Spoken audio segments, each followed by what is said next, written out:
நமஸ்காரம் தலைவரே. வணக்கம் வணக்கம் தலைவரே.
அனைவருக்கும் இனிய காலை வணக்கம்.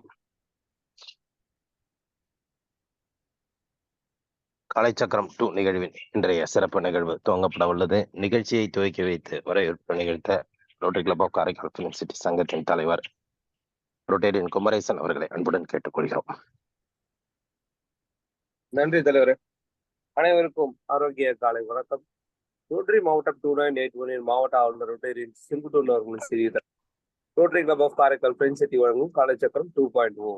இது இயற்கையின் வாழ்வியல் முறை. உன்னுடன் உன்னுடன். இந்த அற்புத நிகழ்வுக்கு நம்முடன் இணைந்துள்ள ஜோன் 31 உதவியாளர் ரொட்டேரியன் ஆர் சம்பத் அவர்களையும், ஜோன் 18 உதவியாளர் ரொட்டேரியன் வி புருஷோத்தமன் அவர்களையும், Rotary Club of Karaikal Film City செயலாளர் ரொட்டேரியன் பி சிவசங்கர் அவர்களையும், காலைச்சக்கரம் திட்டத்தின் தலைவர் ரொட்டேரியன் ஆர் குணபாலன் ஐயா அவர்களையும், மூன்றாவது நாளாக நம்முடன் இதனை மிக சிறப்பாக நடத்தி கொண்டிருக்கின்ற Rotary Club of Neyveli Power City சங்கத்தின் தலைவர் ரொட்டேரியன் எம் ரவிச்சந்திரன் அவர்களையும், செயலாளர் ரொட்டேரியன் சந்திரசேகர் அவர்களையும், நமக்கு ஆசனங்கள் மிக எளிமையாகவும் சிறப்பாக போயிட்டு கொண்டிருக்கின்ற நமது ஆசன் ஜெகநாதன் ஐயா அவர்களையும், இந்த சிறப்பு அழைப்பாளராக காதுகள் குறித்த சிகிச்சை அளிக்க குறிப்புகள் தர இருக்கின்ற நமது அகிலா அம்மா அவர்களையும், மேலும் குழுவில் பயணித்து வரும் அனைத்து நல்ல நல்ல உள்ளங்களையும் வருக வருக என வரவேற்று தொடர்ந்து திட்டத்தை நடத்துமாறு கேட்டுக்கொள்கிறேன். நன்றி. வாழ்க வளமுடன்.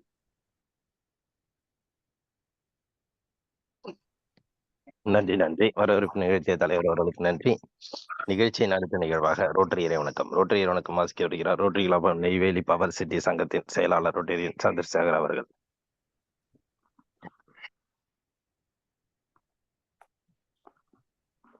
காலை வணக்கம். ரோட்டரி இறைவணக்கம். இறைவா, மனித குலத்தை படைத்த தந்தையே, உயர்ந்த நிறைவான நன்னெறிகளை அடிப்படையாக கொண்ட ரோட்டரி கொள்கையால் இயக்க நிறுவனரை அகத்தூண்டுதல் செய்தமைக்கு நாங்கள் உனக்கு நன்றி சொல்கின்றோம். உண்மையான ரோட்டரி மெய்ப்பொருளை ஆழமாக ஈர்த்து கொள்ளவும், அனைத்து மக்களிடையே தன்னம்பிக்கையும் அமைதியையும் நிலைநாட்டி ஓய்வின்றி உழைக்கவும், நிறம், சமயம், தேசம் என்ற தடைகளையும் பாகுபாடுகள் நீக்கவும், பொருளாதார சமய தடைகளை களையவும், மேலும் மானுடத்தின் புனிதத்தையும் தொழிலின் மேன்மையையும் முறையாக புரிந்து கொள்வதன் மூலம் எல்லா மனிதர்களும், எல்லா குடும்பங்களும், எல்லா நாடுகளும் நட்புடனும் தோழமையுடனும் வாழ்த்திட உன் புனிதமான திருவடிகளை சுற்றி ஒன்று கூடி மெய்யான படைப்பாளி நீயே என்று பொழிந்திட எங்கள் ஒரே உண்மையான நிரந்தரமான எல்லோரும் விரும்புகின்ற தந்தையே, இங்கே கூடியுள்ள ரொட்டேரியன்களை நாங்கள் எங்களுக்கு உதவி செய்யும்படி உன்னை திருவடி இறைஞ்சுகின்றோம். நன்றி, வணக்கம். நன்றி நன்றி ஐயா. நிகழ்ச்சியின் அடுத்த நிகழ்வாக இறைவேண்டுதலுக்கு ஆசான் ஜெகநாதன் ஐயா அவர்களை அன்புடன் கேட்டுக்கொள்கிறோம்.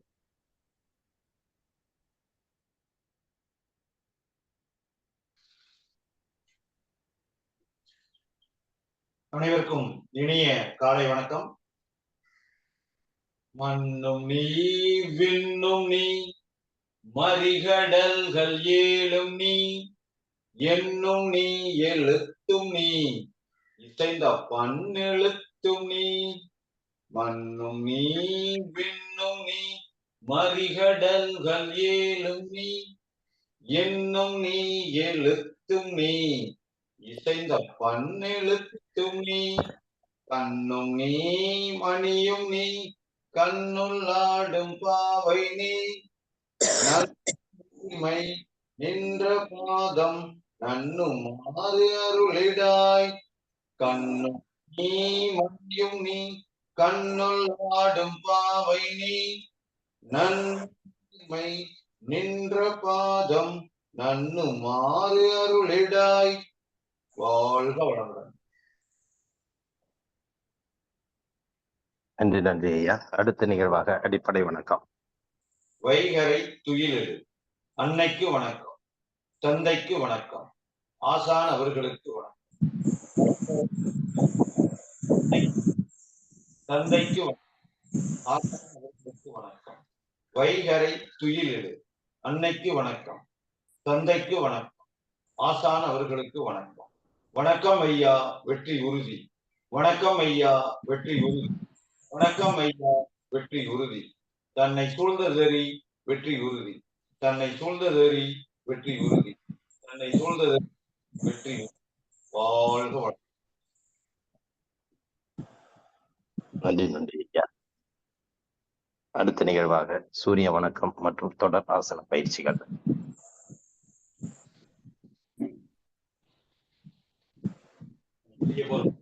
வணக்கம். சூரிய வணக்கம் 12 நிலைகள் இருக்கு. தயார் நிலை. 1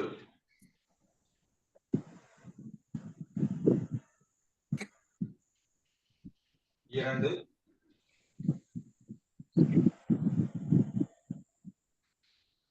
3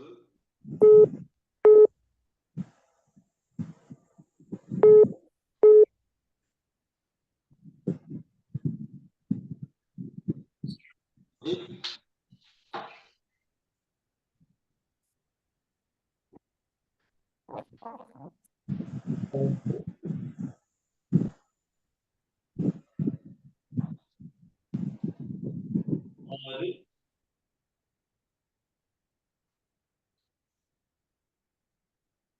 7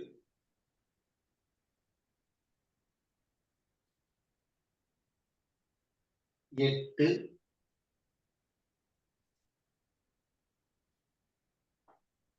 9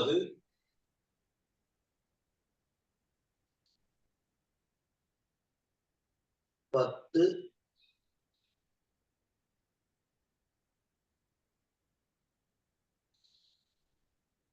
11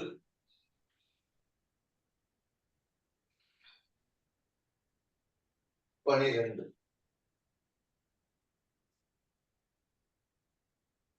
ஆழமான மூச்சு.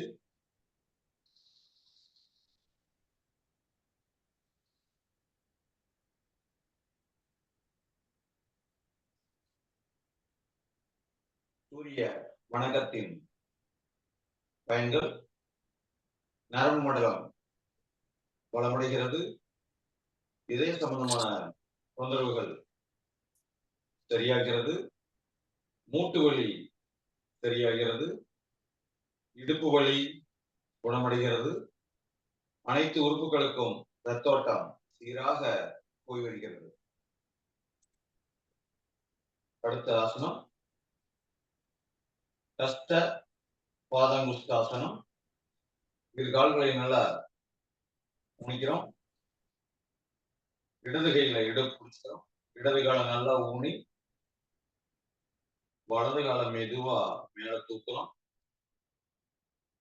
அப்படியே வலது காலை நீட்டிக்கிறோம். வலது கையில வலது கால் கட்டை வரை பிடிச்சிக்கிறோம். 1 2 3 4 5 6 7 8 9 10.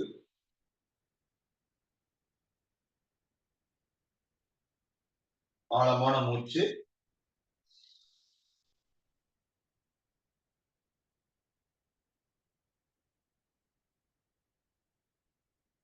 வலது கையில இடுப்பு பிடிச்சுக்கிறோம். இடது கால மேல தூக்கும். இடது கால் கட்டை விரலை பிடிச்சு அப்படியே நேரா காலை நீட்டிக்கிற இடது காலை.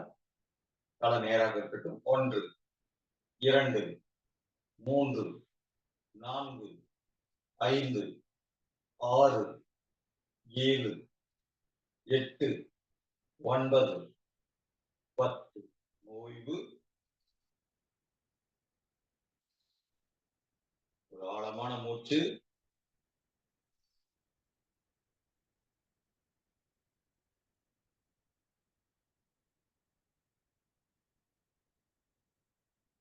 கஷ்ட பாதமுஸ்தாசனத்தினுடைய நன்மைகள். கால்கள் நல்ல உறுதியடைகிறது. இடுப்பு தேவையில்லாத இடுப்பு பகுதியில் உழைச்சதைகள் குறைகிறது. அடுத்த ஆசனம் தாடாசனம். கால்கள் ஒரு அடி இடைவெளி வச்சுக்கிறோம். இரு கைகளையும் தோள்பட்டைக்கு நேரா நீட்டிக்கிறோம். இரு கைகளையும் கோர்த்து தலை உச்சியில் வச்சுக்கிறோம். அப்படியே இரு கைகளையும் உள்ளங்கை வானத்தை நோக்கி இருக்கட்டும். குதிங்கால் மேல தூக்கிறோம். கால் விரல்கள் மட்டும் கீழே ஊன்றி இருக்கட்டும். 1, 2, 3, 4, 5, 6, 7, 8, 9, 10. ஓய்வு. கைகள் அப்படியே தலை உச்சியில் வச்சுக்கிறோம். அப்படி இரு கைகளையும் கீழே கொண்டு வந்துடுறோம். ஆழமான மூச்சு.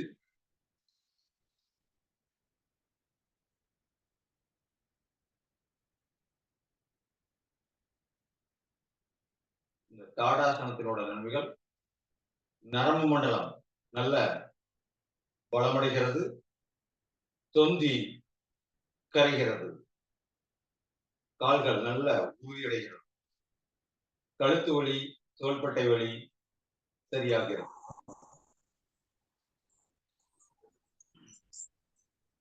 அடுத்ததாக திரிகோணாசனம்.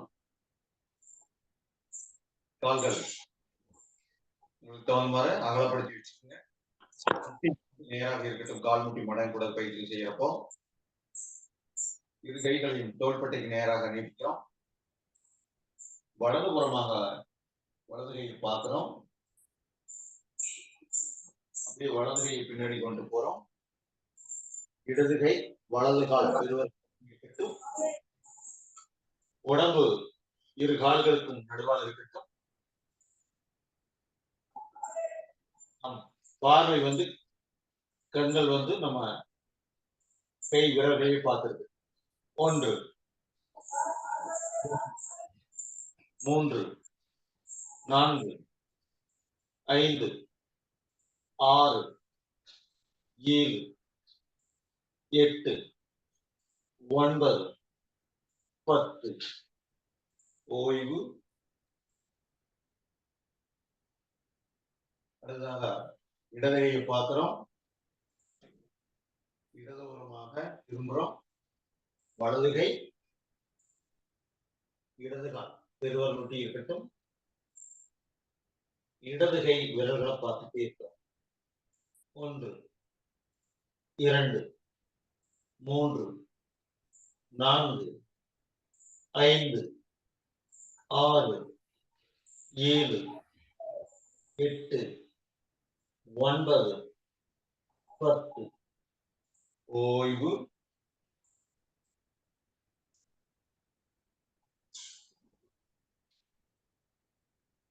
ஒரு நீண்ட மூச்சு.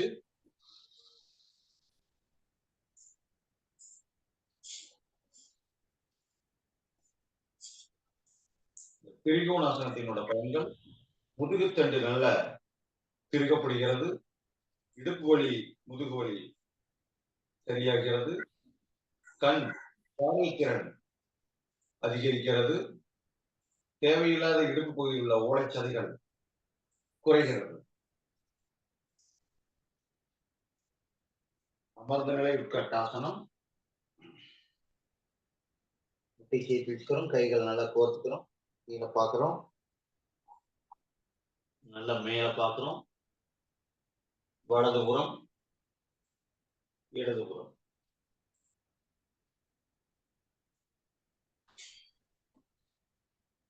நல்ல ஆழமான ஒரு மூச்சு எடுத்து வெளியேற்றோம்.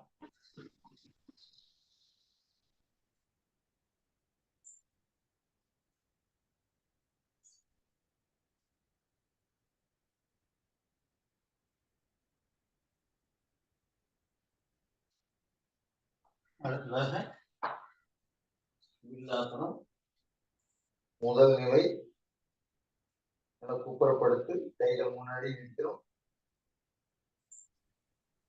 கால் நல்லா நீட்டி வச்சுக்கிறோம். நெற்றி தரையில் இருக்கட்டும். இரண்டாவது நிலை தாடை நேர் வச்சுக்கிறோம். வலது கையில வலது கால பிடிச்சிக்கிறோம். இடது கையில இடது கால பிடிச்சிக்கிறோம். இப்போ நம்ம அடி வயிறு மட்டும் கீழே முட்டி இருக்கட்டும். தலையை கொஞ்சமாவும் காலை நல்லா மேல தூக்குறோம்.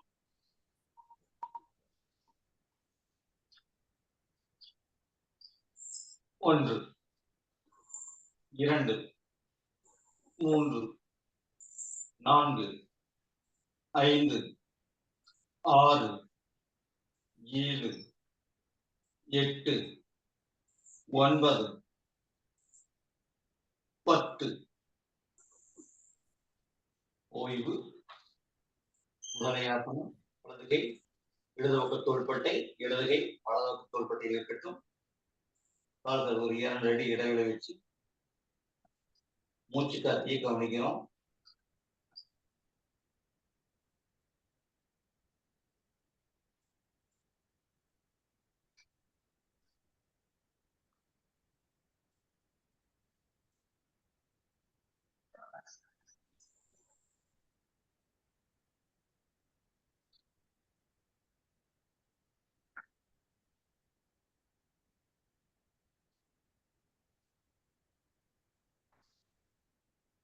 அடுத்ததாக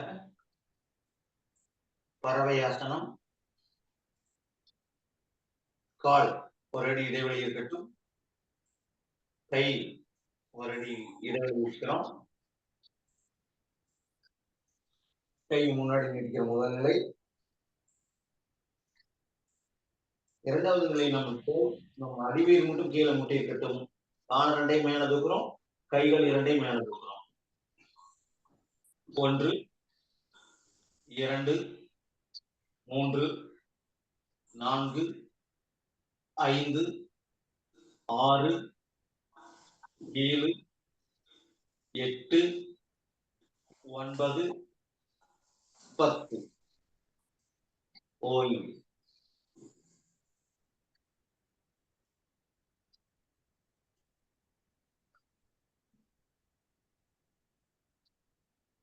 முதலையாசனம் தொடர்றோம்.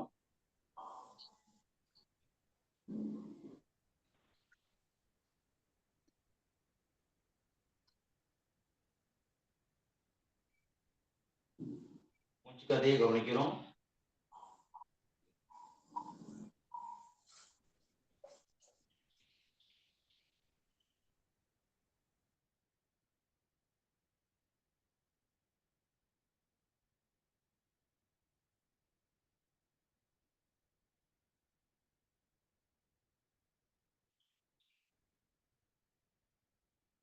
அடுத்ததாக திரும்பி மல்லாக்கு படுத்த நிலைக்கு வந்துடுறோம்.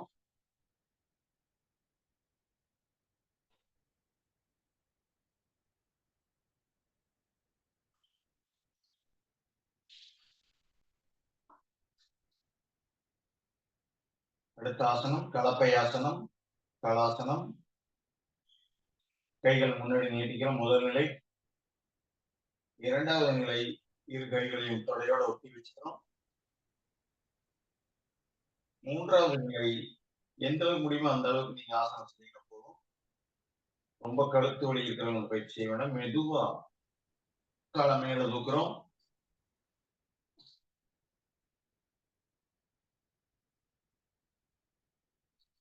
ஒன்று, இரண்டு, மூன்று, நான்கு, ஐந்து, ஆறு, ஏழு, எட்டு, ஒன்பது, 10.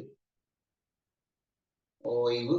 மெதுவா காலை மேல தூக்கி ஆசனத்தை கலைச்சிடுறோம்.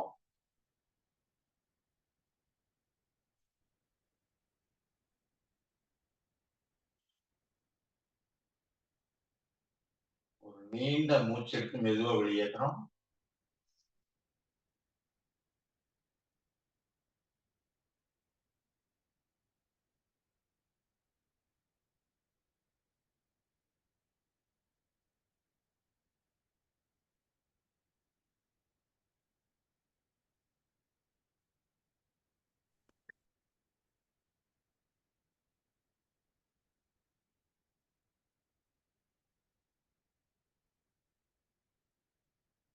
அடுத்த ஆசனம் அர்த்த சக்கராசனம்.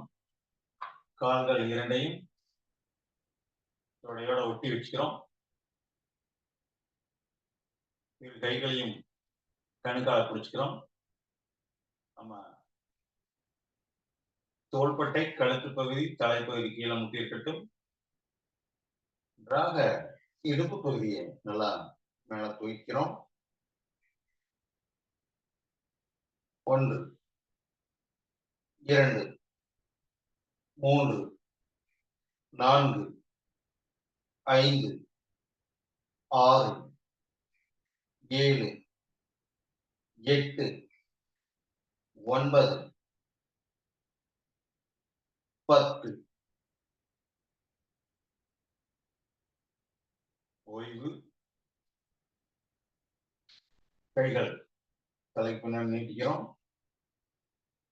ஒரு நீண்ட மூச்சு.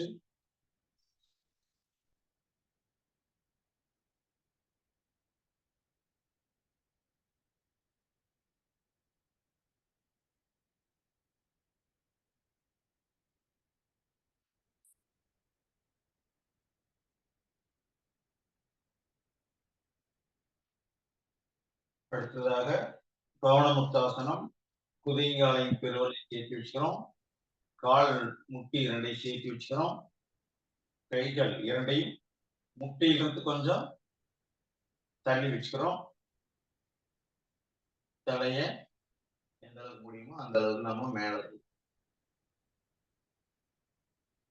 1, 2, 3, 4, 5, 6, 7, 8, 9,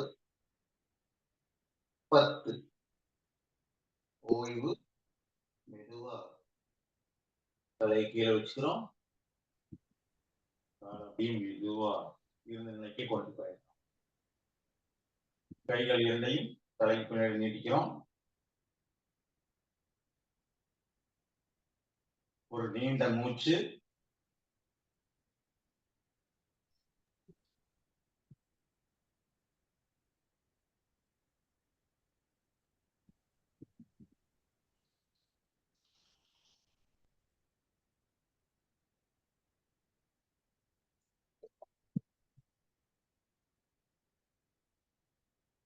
அப்படியே வலது கையை தலைக்கு பின்னாடி வச்சு இடது கையை நெஞ்சை மட்டும் வச்சு எந்திரிச்சிட்டோம்.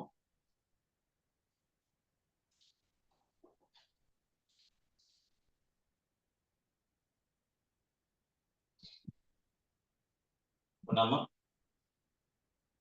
குப்புறப்படுத்தி வில்லாசனம் தனுராசனம் செஞ்சோம். அந்த தனுராசனத்தினோட நன்மைகள்: நரம்பு மண்டலம் பலமடைகிறது, சக்கரை நோய் சரியாகிறது, மாதவிடாய் சம்பந்தமான தொந்தரவுகள் சரியாகிறது, தேவையில்லாத அந்த ஓய் சதைகள் முன்னாடி அதையெல்லாம் நல்லா குறைஞ்சிடும். நல்ல இடுப்பு பகுதி, முதுகுத்தண்டு நல்ல வலிமை அடையும். அடுத்ததாக பறவை ஆசனம் செஞ்சோம். பறவை ஆசனம் செய்யறப்ப நம்ம வயிற்று உள்ளுறுப்புகள், கல்லீரல், மண்ணீரல், கணையமெல்லாம் நல்லா செயல்திறன் அதிகரிக்கிறது, நல்லா பலமடைகிறது, நரம்பு மண்டலம் பலமடைகிறது, மலச்சிக்கல் சரியாகிறது. அடுத்ததாக கலப்பை ஆசனம் செஞ்சோம்.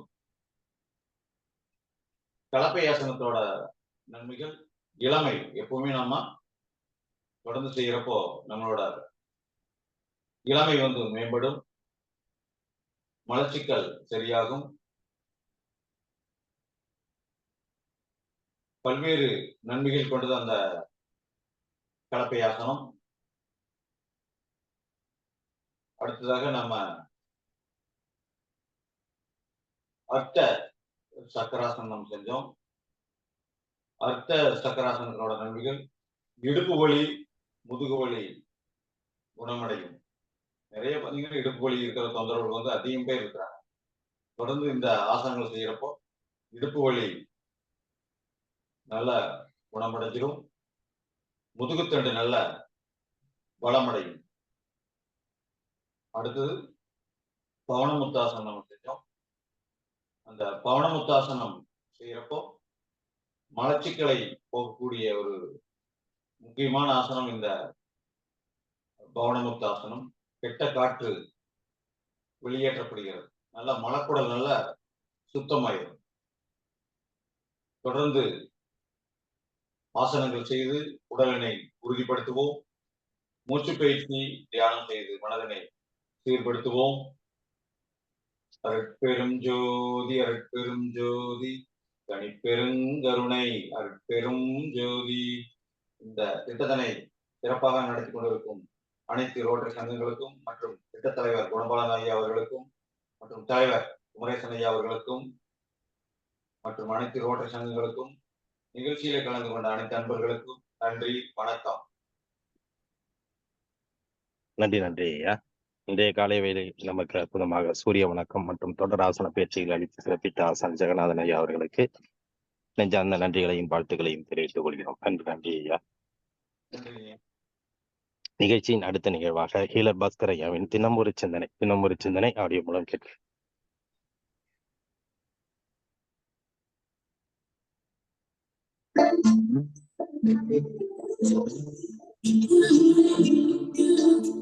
பெண்கள்னால எப்பவுமே அழகுதாங்க. அவங்க இன்னும் கூடுதல் அழகு பார்த்தா நிறைய மேக்கப் ப்ராடக்ட்ஸ் யூஸ் பண்ணுவாங்க. அதுல முக்கியமான ஒரு விஷயம் பாத்தீங்கன்னா லிப்ஸ்டிக்.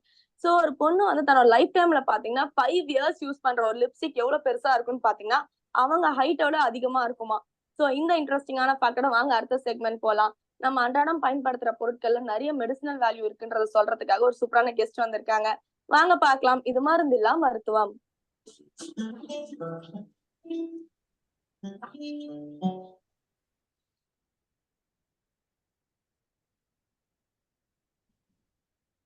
ஈடுபடுத்தும் நிர்வாகம் கேந்திர நேர்களே காலை வணக்கம். இந்த கிட்னில கல்லுன்னு சொல்றாங்க இல்லையா, கிட்னி கல்ல ஒரே நல்லா கரைக்கிறது பார்க்கலாம். இதுக்கு பேரு பீன்ஸ் வைத்தியம்னு பேரு. அதாவது பீன்ஸை பயன்படுத்தி, பீன்ஸ் அப்படின்னா சோயா பீன்ஸ் கிடையாது, சாதாரண பச்சை கலர்ல நீளமா காய் இருக்கு இல்லைங்களா, பீன்ஸ் காய் நாங்க சாம்பார்ல போடுவாங்க இல்லையா, இந்த பீன்ஸ் காய பயன்படுத்தி கிட்னி கல்ல ஒரே நல்லா கரைக்கலாங்க. பேப்பர் பேன் எடுத்துக்கங்க, என்ன சொல்றத நோட் பண்ற மாதிரி இருக்கும், வேகமா சொல்லுங்க. ஒரு 1/4 கிலோ பீன்ஸ் வாங்கி குட்டி குட்டியா கட் பண்ணி, விதைகள் வேணும், விதைகளை நீக்கிடுங்க. ஒரு குண்டா எடுங்க, அடுப்புல வைக்கிற மாதிரி ஒரு சட்டி, சட்டினா மண் சட்டி, சாதாரணமா சாம்பார் வைக்கிற மாதிரி சட்டி. இது அடுப்புல வைங்க. அடுப்பு கேஸ் அடுப்பா இருந்தா சிம்ல தான் இருக்கும், பெருசா வைக்கக்கூடாது. 1 லிட்டர் தண்ணி ஊற்றுங்க. இந்த 1/4 கிலோ பீன்ஸை குட்டி குட்டியா கட் பண்ணி விதைகளை நீக்கி வச்சிருக்கீங்க இல்லையா, அதை தண்ணியில போட்டுருங்க, மூடிருங்க. 2 மணி நேரம் நல்லா பார்க்கவே கூடாது. சிம்ல வச்சுட்டு வந்துருங்க. 2 மணி நேரம் அதுவா சூடாயிட்டே இருக்கும். தேவைப்பட்டா ஒரு முறை லேசா கலரி விடலாம். 2 மணி நேரத்துக்கு அப்புறமா அந்த குண்டாவை எடுத்து அப்படியே மிக்சியில போடுறீங்க. குண்டாவே இல்லை, குண்டாக்குள் இருக்கிற தண்ணியும் பீன்ஸையும் மிக்சியில போட்டு நல்லா கூழ் மாதிரி அரைக்கிறீங்க. அரைச்சிட்டு அத காலையில வெறும் வயிற்றுல அப்படியே குடிச்சிடணும். சுட சுட இல்லை, கொஞ்சம் ஆறுனதுக்கு அப்புறமா. ஏங்க தண்ணி மட்டும் குடிக்கணுமா இல்ல பீன்ஸை சேர்த்து குடிக்கணுமான்னு கேட்காதீங்க. தண்ணி பீன்ஸ் ஒன்னா சேர்ந்து அது கூழ் மாதிரி ஆயிடும். நீங்க அந்த குண்டால இருந்து மிக்சியில போடும்போது தண்ணியை கீழே ஊத்திடாதீங்க. தண்ணி தான் முக்கியம். தண்ணி வேணும், பீன்ஸும் வேணும். அதை மிக்சியில போட்டு கூழ் மாதிரி அரைச்சு அதை காலையில வெறும் வயிற்றுல குடிங்க. சில பேர் கேக்குறாங்க, உப்பு போட்டுக்கலாமா சர்க்கரை போட்டுக்கலாமான்னு. அதெல்லாம் ஒண்ணு வேண்டாங்க, கொஞ்சம் தானே மருந்து தானே, நல்லா குடிங்க. காலையில வெறும் வயிற்றுல ஃபுல்லா குடிச்சிடணும். குடிச்சிட்டு அந்த வினாடியில இருந்து 3 மணி நேரத்துக்கு எதையுமே சாப்பிடக்கூடாது. இட்லி, தோசை, பொங்கல், சப்பாத்தி, வடை எதையும் தொடக்கூடாது. பால், டீ எதுவுமே இல்லை. அந்த அந்த குடிச்ச அந்த நிமிஷத்துல இருந்து 3 மணி நேரத்துக்கு கம்பல்சரி 3 லிட்டர் தண்ணி குடிச்சே ஆகும். தாகம் இருக்கோ இல்லையோ 3 டப்பா தண்ணி வச்சுக்கோங்க 3 மணி நேரத்துக்கு. அப்ப என்ன கணக்கு? 1 மணி நேரத்துக்கு 1 டப்பா 1 லிட்டரு. தாகம் இருக்கோ இல்லையோ எடுத்து குடிச்சிடணும். குடிச்சிட்டு குடிக்க யூரின் வருமா? நீங்க பாத்ரூம் போய் யூரின் போங்க, போகும்போது கண்ணாடி டம்ளர் எடுத்துட்டு போங்க. ஏன்னா பாக்குறேன் யூரினை கண்ணாடி டம்ளர்ல ஊத்தி ஊத்தி பாருங்க. ஏங்க 3 மணி நேரத்திலேயே கல்லு வெளியே வந்துருங்க. எதுக்கு பார்க்க சொல்றேன்னா கன்ஃபர்மேஷனுக்கு. பார்த்தா ஒரு நிம்மதியா இருக்கும், அப்பா ஆடா வந்துருச்சு அப்படி. 3 மணி நேரம் தான். கிட்னி கல் இருந்தா அது பாட்டுக்கு வெளியே வந்துடும். நான் மறுபடியும் சொல்றேன், 1/4 கிலோ பீன்ஸ் குட்டி குட்டியா கட் பண்ணணும், விதைகளை நீக்கிடணும். ஒரு குண்டா 1 லிட்டர் தண்ணி அதுக்குள்ள போட்டு மூடி வச்சு கேஸ் அடுப்புல சிம்ல வச்சு 2 மணி நேரம் சூடு பண்ணணும். 2 மணி நேரத்துக்கு அப்புறமா எடுத்து அதை அப்படியே மிக்சியில போட்டு கூழ் மாதிரி அடிச்சிடணும். காலையில வெறும் வயிற்றுல அதை எடுத்து குடிச்சிடணும். தேவைப்பட்டா உப்பு சர்க்கரை கொஞ்சமா போட்டுக்கலாம், போடாம குடிக்கிறது சிறந்தது. அந்த வினாடியில இருந்து 3 மணி நேரத்துக்கு 3 லிட்டர் தண்ணி தாகம் இருக்கோ இல்லையோ குடிச்சே ஆகணும். எதையுமே சாப்பிடக்கூடாது. இதான் ரூல்ஸ். செஞ்சு பாருங்களேன், அன்னைக்கே கல்லு வெளியே வந்துருங்க. அவ்வளவுதான். நீங்க 2 நாளுக்கு அப்புறம் போய் ஸ்கேன் பண்ணி பாருங்க, கல்லே இல்லைன்னு சொல்லுவாங்க. கிட்னி கல்லை ஒரே நாளில் கலைக்கும் வெளியே கொண்டு வரும் பீன்ஸ் வைத்தியம். அருமையான திட்டம். செஞ்சு பாருங்க, ஆச்சரியமா. அப்படி கல் வெளியே வந்துருச்சுன்னா அவ்வளவுதான், முடிஞ்சது. சிம்பிள். ஒருவேளை இதை செய்யறீங்க, செஞ்சு நீங்க கண்ணாடி டம்ளர்ல புடிச்சு பாக்குறீங்க, கல்லு வரவே இல்லை, வந்துச்சா இல்லையா அப்படின்னு சந்தேகமா இருந்துச்சுன்னா நீங்க என்ன பண்ணுங்க, ஒரு 2 3 நாள் விட்டுருங்க. அது ஒரு சில பேருக்கு அன்னைக்கே வரும், சில பேருக்கு அடுத்த நாள் வரும். நீங்க செக் எல்லாம் பண்ண வேண்டாம். ஒரு வாரம் கழிச்சு ஒரு ஸ்கேன் பண்ணி பாருங்க. தேவைப்பட்டா பண்ணி பார்க்கும்போது சொல்லுவாங்க கல்லே காணுங்க அப்படின்னா. அவ்வளவுதான். இத டெய்லி எல்லாம் பண்ணிட்டு இருக்க கூடாது. ஒரு முறை பண்ணா அடுத்த முறை அடுத்த மாசம் தான் பண்ணணும், 30 நாளுக்கு அப்புறம் தான் பண்ணணும். அடிக்கடி எல்லாம் பண்ணக்கூடாது. கிட்னி ஃபெயிலியர் இருக்கிறவங்க இதெல்லாம் பண்ணாதீங்க. கிட்னில கல் இருந்தா பண்ணுங்க. கிட்னி ஃபெயிலியர் வேற, கிட்னில கல்லுங்கிறது வேற. செஞ்சு பாருங்க, ரொம்ப ஆச்சரியமா இருக்கும். இந்த டெக்னிக்கை ஃபாலோ பண்ணி உலகத்துல பல பேர் கிட்னி கல்ல ஒரே நாள்ல கலைச்சு ரொம்ப சந்தோஷமா வாழ்ந்துட்டு இருக்கிறாங்க. அருமையான திட்டம். அடிக்கடி பீன்ஸை தண்ணியில போட்டு, பீன்ஸை கட் பண்ணி விதைகளை நீக்கி தண்ணியில போட்டு அப்பப்போ சூப் சாப்பிடுங்க. சும்மா இப்ப நான் முதல்ல சொன்னது வைத்தியம், இப்ப சொன்னது சும்மா எனர்ஜி. பீன்ஸ் தாங்க கிட்னிக்கு எனர்ஜி. பீன்ஸை தண்ணியில போட்டு கொதிக்க வச்சு அந்த தண்ணிய கொஞ்சம் உப்போ சர்க்கரையா போட்டு டெய்லி ஒரு டம்ளர் குடிச்சிட்டு வந்தீங்கன்னா முதல்ல கிட்னிக்கெல்ல வராது, கிட்னி ஸ்ட்ராங் ஆகும். அருமையா இருக்கும். செஞ்சு பாருங்க, ஆச்சரியமா இருக்கும். ஒரே நாளில் கிட்னி கல்லை கரைப்பது எப்படி. இது குழந்தைகளுக்கும் கூட கொடுக்கலாம். ஒரு 5 வயசுக்கு மேல ஒரு வேளை கிட்னி கல் இருந்துச்சுன்னா குழந்தைகளுக்கும் கொடுக்கலாம். ஏன்னா குழந்தைகளுக்கு இந்த 1 லிட்டர் தண்ணி அந்த மாதிரி 1/4 கிலோ இல்லாம 1/4 கிலோ 1 லிட்டர் தண்ணியில செஞ்சுட்டு அதுல குழந்தை இருக்கும்போது பாதி, முக்காவாசி, அரைவாசி கொடுத்தா போதும். இப்ப நான் சொன்னது பெரியவங்களுக்கான ஒரு அளவு. செஞ்சு பாருங்க. ஆச்சரியமா மோட்டர் இருக்கும். போட்டிருக்கோம் கிட்னி தண்ணி கல்லை சுத்தமா இல்ல. ஒரே நாளில் கரைப்பது எப்படி? பீன்ஸ் வைத்து பாருங்க. பெரிய பெரிய ஆபரேஷன் போட்டுச்சு நம்ம ரொம்ப நிறுத்திட்டதுக்கு உடனே கஷ்டப்பட்டு என்ன சில பேர் ஓடிட்டு பாத்தீங்கன்னா தான் இருந்தது. நான் 4 முறை கிட்னி கல்லுக்கு ஆபரேஷன் பண்ணேன் அப்படிம்பாங்க. ஏன் 4 முறை பண்ணிருக்காங்கன்னா அந்த கல்லு ஏன் வருது அப்படிங்கிறது யாருமே கேட்கறதே கிடையாது. கிட்னி கல் ஏன் தெரியுங்களா வருது? உடம்புல தண்ணி குறைஞ்சா வரும், உப்பு குறைஞ்சா வரும், உப்பு அதிகமானா வரும், தண்ணி ஆனா வரும், காத்து அதிகமானா வரும், காத்து கம்மியானா வரும். உப்பு, தண்ணி, காத்து இத 3ஐயும் ஒழுங்கு பண்ணுங்க, சரியா போயிடும். இத பத்தி நிறைய பேசியிருக்கிறேங்க. அதனால கிட்னிக்கல்ல இந்த டெக்னிக்கை ஃபாலோ பண்ணா கரையும். ஆனா மறுபடியும் தப்பா வாழ்ந்தா மறுபடியும் வரும். எனவே கிட்னிக்கல்லை பீன்ஸ் வைத்து கரைத்து விட்டு பிறகு நாம் சொல்லுகிற இயற்கை வைத்தியங்களை எப்படி சாப்பிடுவது, எப்படி தண்ணி குடிப்பது என்பதை ஒழுங்காக ஃபாலோ பண்ணிட்டு வந்தீங்கன்னா ஃபியூச்சர்ல இனிமேல் வரவே வராது. எனவே கிட்னிக்கல்லை இயற்கையாக கரைப்போம், நாம் இயற்கையாக வாழ்வோம்.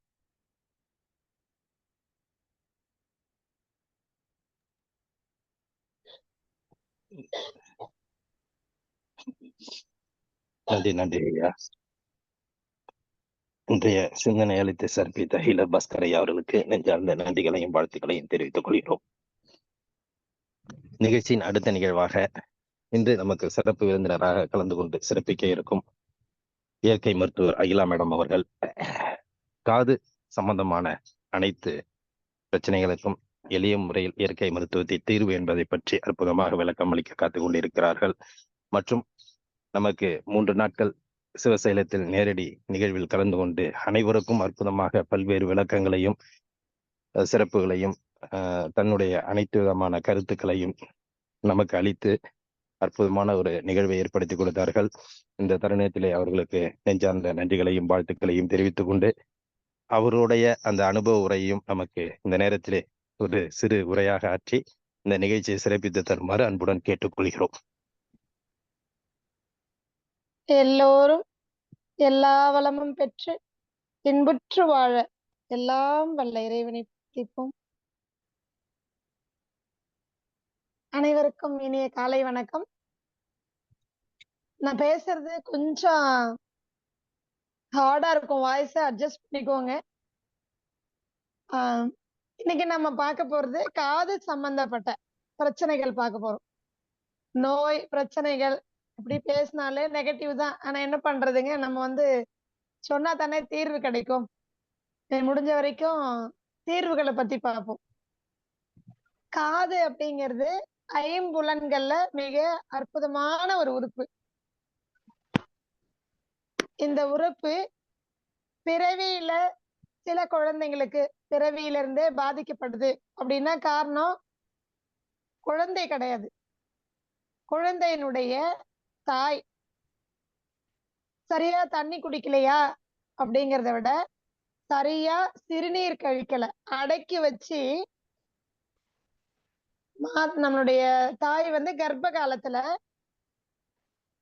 சிறுநீர் போறதுக்கு ரொம்ப டைம் எடுத்துக்கிட்டு, இல்ல போக முடியாத சூழல் ஏற்பட்டு, இல்லைன்னா ரொம்ப நேரம் அடக்கி வச்சு எந்த விதத்திலயோ சரியாக சிறுநீர் கழிவை வெளியேற்றல அப்படின்னு சொன்னா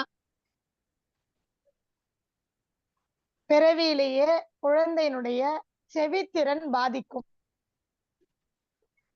இத நம்மளுடைய சித்தர்கள் நூல்கள்ல ரொம்ப தெளிவா கொடுத்திருக்கிறாங்க. பிறவியிலேயே எதுக்கு இந்த குறைபாடெல்லாம் வருது அப்படின்னு நம்ம நிறைய பேர் கேட்கிறோம். நம்மளுடைய முன்னோர்கள் கர்ப்ப காலத்துல இப்படியெல்லாம் இருன்னு சொன்னதுக்கு காரணமே நம்மளுடைய பிற்காலத்துல நமக்கு இந்த மாதிரியான ஐம்புலன்கள்ல குறைபாடு வரக்கூடாது அப்படிங்கிறதுக்காக தான். செவித்திறன் பாதிக்கப்படும் பொழுதே பிறவி பிரச்சனையை பொறுத்த வரைக்கும் அவங்களுடைய தொண்டையும் பாதிக்கும், பேச்சு திறனும் பாதிக்கும். அதனாலதான் பெரும்பாலும் பாத்தீங்கன்னா டெஃப் அண்ட் டம்னு சொல்லும். பெரும்பாலும் ஒருத்தருக்கு காதுல செவித்திறன் கேட்கிற திறன் குறைஞ்சிருந்தது அப்படின்னா பேசுற திறனும் குறைந்து போகும். ஏன்னா கேட்கும் பொழுதுதான் அவங்களுக்கு பேசக்கூடிய இந்த திறன் கேட்டுதான் பாருங்க. ஆரம்பத்துல பிறந்த குழந்தை பாத்தீங்கன்னா எடுத்த உடனே குழந்தை என்ன பண்ணுது, அம்மா எனக்கு பசிக்குது அப்படின்னு கேக்குதா? இல்ல. முதல்ல எல்லாரும் பேசுறதையும் கவனிக்குது. எல்லாரும் பேசுறது, அம்மா பேசுறது, அப்பா பேசுறது, தாத்தா பாட்டி பேசுறது, அக்கா தங்கை வீட்டுக்கு வர்றவங்க எல்லாம் அந்த குழந்தைய பார்க்க வரும்பொழுது அவங்க பேசுறது எல்லாத்தையுமே அந்த குழந்தை முதல்ல கவனிக்கும். அந்த குழந்தை கவனிக்கும் பொழுது அவங்களுடைய வாய் அசைவை எல்லாம் பார்க்கும்.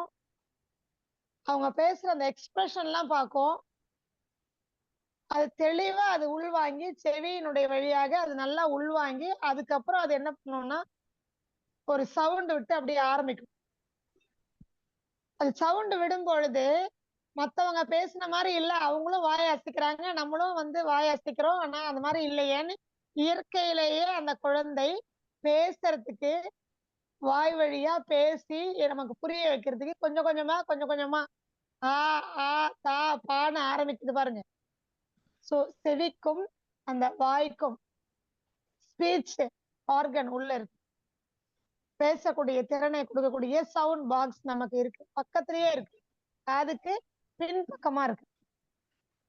அதனாலதான் பேசுகிற திறன் குறைந்து போன அல்லது செவி திறன் குறைந்து போனவங்களுக்கு எங்க வச்சு ட்ரைனிங் கொடுப்பாங்க அப்படின்னா அவங்களுடைய உதடை காதுக்கு பின்பக்கம் இந்த கீழ் பகுதியில பின்பக்கம் ஒரு மேடா இருக்கும் பாருங்க, அந்த பகுதியில சத்தமாவே பேச வேண்டாம், உதடை அசைச்சா போதும், அந்த மூவ்மெண்ட் அந்த இடத்துல கொடுத்தா போதும், அவங்களுக்கு எப்படி இருக்கும்னா புரியும், கேட்கும்.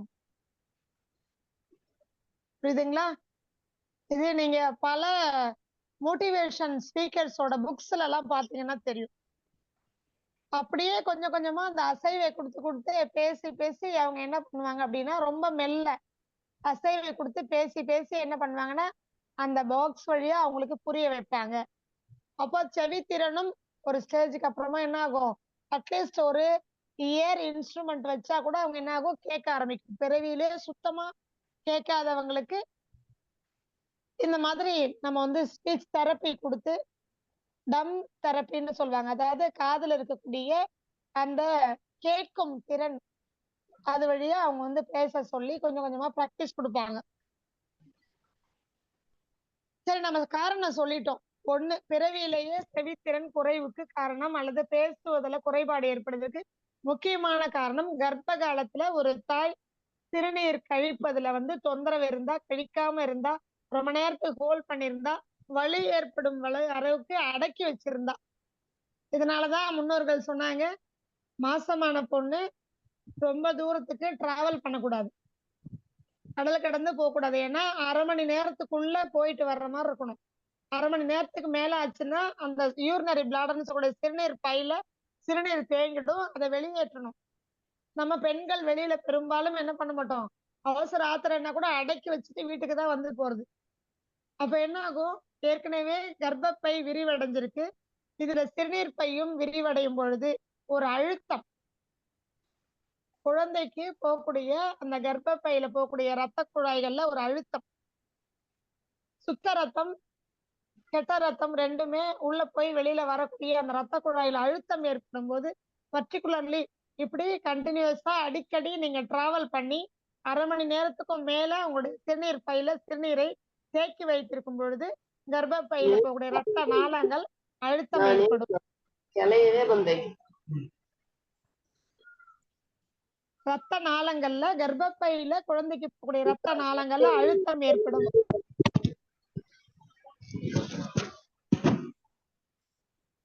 இப்படி அழுத்தம் ஏற்படும் போது செவித்திறன் பாதிக்கும். ஆமா, மியூட் பண்ண சொல்லுங்க, ரொம்ப டிஸ்டர்ப் ஆகுது. மத்தவங்க எல்லாம் மீட் பண்ணுங்க. ஏன்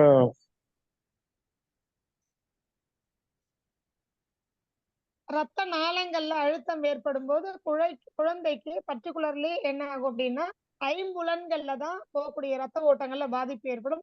அதுல குறிப்பா சிறுநீர் பையனுடைய விரிவடைதல்னால வரக்கூடிய அந்த அழுத்தம் கட்டாயமா குழந்தைக்கு கர்ப்பப்பையில இருக்கக்கூடிய குழந்தைக்கு வாய் பேசுறதும் செவித்திறனும் பாதிக்கும். அதனால நீ என்ன பண்ணக்கூடாது, இதுல இந்த விஷயத்தையும் சொல்லிக்கிறேன், என் குழந்தை நல்லா பேசணும், ஒருவேளை நீங்க செவித்திறனும் வாய் பேசக்கூடிய திறனும் குறைவா இருந்தா, இது யாராவது பாக்குறவங்க அப்படி உங்களுக்கு தெரிஞ்சவங்க யாராவது காது கேட்கறதும் வாய் பேசுறதும் குறைபாடு உள்ளவங்க கர்ப்ப காலத்துல இருக்கிறாங்கன்னா இதை சொல்லி புரிய வைங்க. கட்டாயமா அவங்களுக்கு சொல்லி புரிய வைங்க. இதை கடந்த 20 வருடமா நான் வந்து என்னால முடிஞ்ச வரைக்கும் பாக்குறவங்களுக்கு எல்லாம் சொல்றேன். பல பேர் அவங்களுடைய பிரச்சனைகள் அந்த குழந்தைங்களுக்கு வர்றதில்ல. அம்மா அப்பா 2 பேருமே வாய் பேச முடியாத, செவித்திறன் சரியா இல்லாத அம்மா அப்பாவுக்கு பிறக்கிற குழந்தைகள் வந்து நல்லபடியா பிறந்துட்டு இருக்காங்க சமீப காலமா. சோ இயற்கை மருத்துவர்கள் இதை ஒரு காரியமாவே ஒரு கடமையாவே பண்ணிட்டு இருக்கிறோம். குறிப்பா இன்னைக்கு நல்லா இருக்கிற பேரண்ட்ஸோட குழந்தைங்க கூட பாதிக்கப்படுறாங்கன்னா காரணம் இந்த முன்னோர்கள் சொன்ன விஷயங்களை தூக்கி போட்டுட்டு இஷ்டத்துக்கு டிராவல் பண்றது. அப்பதான் நான் டூர் போறேன். நான் ஒரு வார்த்தையை வரை ஐயா சொல்லிட்டாங்க, மனசுக்கு பிடிச்ச மாதிரி வாழுங்க, மனசுக்கு பிடிச்ச மாதிரி சாப்பிடுங்கன்னு. இதை ஒரு காரணமா வச்சுக்கிட்டு எனக்கு டிராவல் பண்ணணும் போல இருக்கு, எனக்கு பிளைட்ல போகணும் போல இருக்கு, எனக்கு ஊர் சுத்தணும் போல இருக்கு, இப்படியே கர்ப்ப காலத்துல நீங்க என்ன பண்றீங்கன்னா அடிப்படையில என்ன செய்யக்கூடாதோ அதெல்லாம் பண்றீங்க. உங்களுக்கு மனசுக்கு பிடிச்ச மாதிரி வாழணும்னா அம்மா நீங்க கர்ப்ப காலம் முன்னாடி வாழ்ந்துருங்க. அப்ப பஞ்சபூத சக்தி நிறைவா இருக்கும், ஆரோக்கியமா இருக்கீங்க. உங்க ஆரோக்கியத்தை அப்படியே குழந்தைக்கு கடத்த முடியும். ஆனா கர்ப்ப காலத்துல செய்யக்கூடாதுன்னு சில விஷயம் இருக்கு இல்லையா? சிறுநீரையோ மலத்தையோ கழிவுகளை தேக்கி வைக்க கூடாது, மலப்பை விரிவடையக்கூடாது, சிறுநீர் பை விரிவடையக்கூடாது. அப்ப என்ன பண்ணும், எப்பெல்லாம் போகணும்னு தோணுதோ உடனே போயிடணும். அதற்கான சூழல் இருக்கணுமா இல்லையா? நீங்க வெளியூர் போறீங்க, கார்லயோ இல்ல ட்ரெயின்லயோ இல்ல பிளைட்லயோ போறீங்க. ட்ரெயின்ல போறது தொந்தரவே கிடையாது, எப்ப வேணா பாத்ரூம் போய்க்கலாம். ஆனா அந்த பிளைட்ல போறது, பைக்ல போறது, கார்ல போகும்போது கூட அதுக்கு முக்கியத்துவம் கொடுக்கணும். உடனே வண்டியை நிறுத்தி, நான் தான் சொல்லுவேன், கர்ப்ப காலத்துல இருக்கக்கூடிய பெண்கள் வண்டியை நிறுத்தி எங்கேயாவது ஒரு இடத்துல கேட்டு, வீடுகள்ல கூட கேட்டா இல்லைன்னு சொல்ல மாட்டாங்க, எங்கேயாவது ஒரு பக்கம் பாத்ரூம் போயிடணும். அடக்கி வச்சு தோதான 1/2 மணி நேரம் 1 மணி நேரம் முதல்ல போக கூடாது. அப்படி போயிட்டீங்க, வேற வழி இல்ல, ரொம்ப அவசியமா போக வேண்டி இருக்குது அப்படின்னு சொன்னா முதல்ல போக கூடாது. அதை தெளிவா புரிஞ்சுக்கோங்க. அம்மா சொல்லிட்டாங்கன்னு தயவு செஞ்சு வெளியில போய் சொல்லாதீங்க, போக கூடாது. கர்ப்ப காலத்துல பெண்கள் 1/2 மணி நேரத்துக்கு மேல டிராவல் பண்ணவே கூடாது. ரொம்ப நேரம் ஒரே இடத்துல உட்கார்ந்துட்டு இருக்கவும் முடியாது. அப்ப சூடு அதிகமாகும், யூரினரி பிளாடர்ல சிறுநீர் பையில நீர் சுருங்கும். அப்ப யூரினரி இன்ஃபெக்ஷன் வரும், குழந்தைக்கும் அந்த இன்ஃபெக்ஷன் வரும். கண்டிப்பா செவித்திறன் பாதிப்பு ஏற்படும். அதனால தயவு செய்து என்ன பண்ணக்கூடாதுன்னா 1/2 மணி நேரத்துக்கு மேல டிராவல் பண்ணக்கூடாது. புரியுதுங்களா? அடுத்த முக்கியமான விஷயம், இந்த பிறந்த குழந்தைங்களுக்கு பாத்தீங்கன்னா கேட்கிற திறன் குறைஞ்சு போகும். அம்மா கரெக்டா இருந்திருப்பாங்க, இவங்களுக்கும் வந்து கேட்கிற திறன் இருக்கும், ஆனா போக போக குறைஞ்சு போகும். வயசானவங்களுக்கு பாத்திருக்கீங்களா, ஒரு 80-90 வயசுக்கு அப்புறம் தான் என்ன ஆகுது, செவித்திறன் அந்த காலத்துல லைட்டா கம்மி ஆகும். இதுக்கெல்லாம் காரணம் என்னன்னு பாப்போமா? அப்பதான் தீர்வு உங்களுக்கே புரியும். தண்ணி குடிக்கணும்னு சொல்லிட்டாங்க அப்படின்னு என்ன பண்றது, ஒரு நாளைக்கு 4 லிட்டர் குடிக்க சொல்லிருக்காங்க, 5 லிட்டர் குடிக்க சொல்லிருக்காங்க அப்படின்னு சொல்லி தண்ணியை எடுத்து நல்லா 1 லிட்டர் வாட்டர் பாட்டில் இருக்கும், கட கட கட கட கடான்னு குடிக்கிறது. அதாவது நம்ம வகுப்புல எப்பவும் சொல்றது, நீங்க வாய் வழியா எந்த உணவையோ நீரையோ எடுத்துக்கிட்டீங்க, உள்ள குடிக்கிறீங்க இல்ல பருகுறீங்கன்னு சொன்னா எதெல்லாம் வந்து இன்டர்ஃபியர் ஆகணும், எதெல்லாம் அதுல முக்கிய உறுப்புன்னு சொன்னா உமிழ்நீர் அதுல கலக்கணும், நாவின் சுவை அரும்புகள்ல படணும், பல்லு முழுக்க பரவணும். இது 3 நடக்கணுமா வேண்டாமா? நீங்க குடிக்கிற தண்ணி அப்படி குடிக்கிறீங்களா? தண்ணி குடிக்கணும்னு சொல்லிட்டா போதும், சொம்பையோ டம்ளரையோ எடுக்கிறது இல்ல 1 லிட்டர் வாட்டர் பாட்டில் கட கட கட கடன்னு நேரம் எங்க போகும்? நான் தான் சொல்வேன், வாயில பர்மிஷன் வாங்கணும், உமிழ்நீர்ல படணும், பல்லுல படணும், உதடுல எல்லா பக்கமும் படணும். அப்படி குடிங்கன்னா குடிச்சிட்டு டைரக்டா கிட்னிக்கே போற மாதிரி குடிக்கணும், யூரினரி பிளாடர்ல போய் ஃபுல்லா நிக்கிற மாதிரி. இது கட்டாயமாக இது உங்களுக்கு சத்தையும் கொடுக்காது, உயிர் சத்தை கொடுக்கணும், உயிர் சத்தையும் கொடுக்காது, தாது சத்துக்களை கொடுக்கணும், தண்ணி குடிச்சா அதுவும் கொடுக்காது. உங்களுக்கு என்ன பண்ணணும்னா ஒரே ஒரு காரியம் மட்டும்தான் பண்ணும், வயிற்றை போய் நிரப்பும், அவ்வளவுதான். வயிற்றை நிரப்பும் போது வயிற்றுக்குள்ள இருக்கக்கூடிய அந்த கழிவுகள் வந்து லூஸ் ஆகும், அல்லது சூடு வந்து தண்ணியில இறங்கிடும், உடல் குளிர்ச்சி அடையும். இவ்வளவுதான் நடக்கும். அதை விட ஒண்ணு முக்கியமா என்ன தெரியுமா நடக்கும்? சிறுநீர் பையும் சிறுநீரகம் மிக மோசமாக பாதிக்கப்படும். இத பல ஆண்டுகளா நம்ம சொல்லிட்டு இருக்கோம். எனக்கு கிட்னில ஸ்டோன் இருக்கு, தண்ணி குடிக்காததுனால மட்டும் கிட்னில ஸ்டோன் வர்றதில்ல, யூரினரி பிளாடர் இன்ஃபெக்ஷன் இருக்கு, யூரினரி பிளாடர்ல நியூரோஸ்மியான்னு சொல்லிட்டு ஒரு நரம்பு அழுத்தம். யூரினரி பிளாடர்ல கிட்னிக்கு மேல போகக்கூடிய அந்த பிளாடர்ல என்ன ஆகும், நரம்பு அழுத்தம்.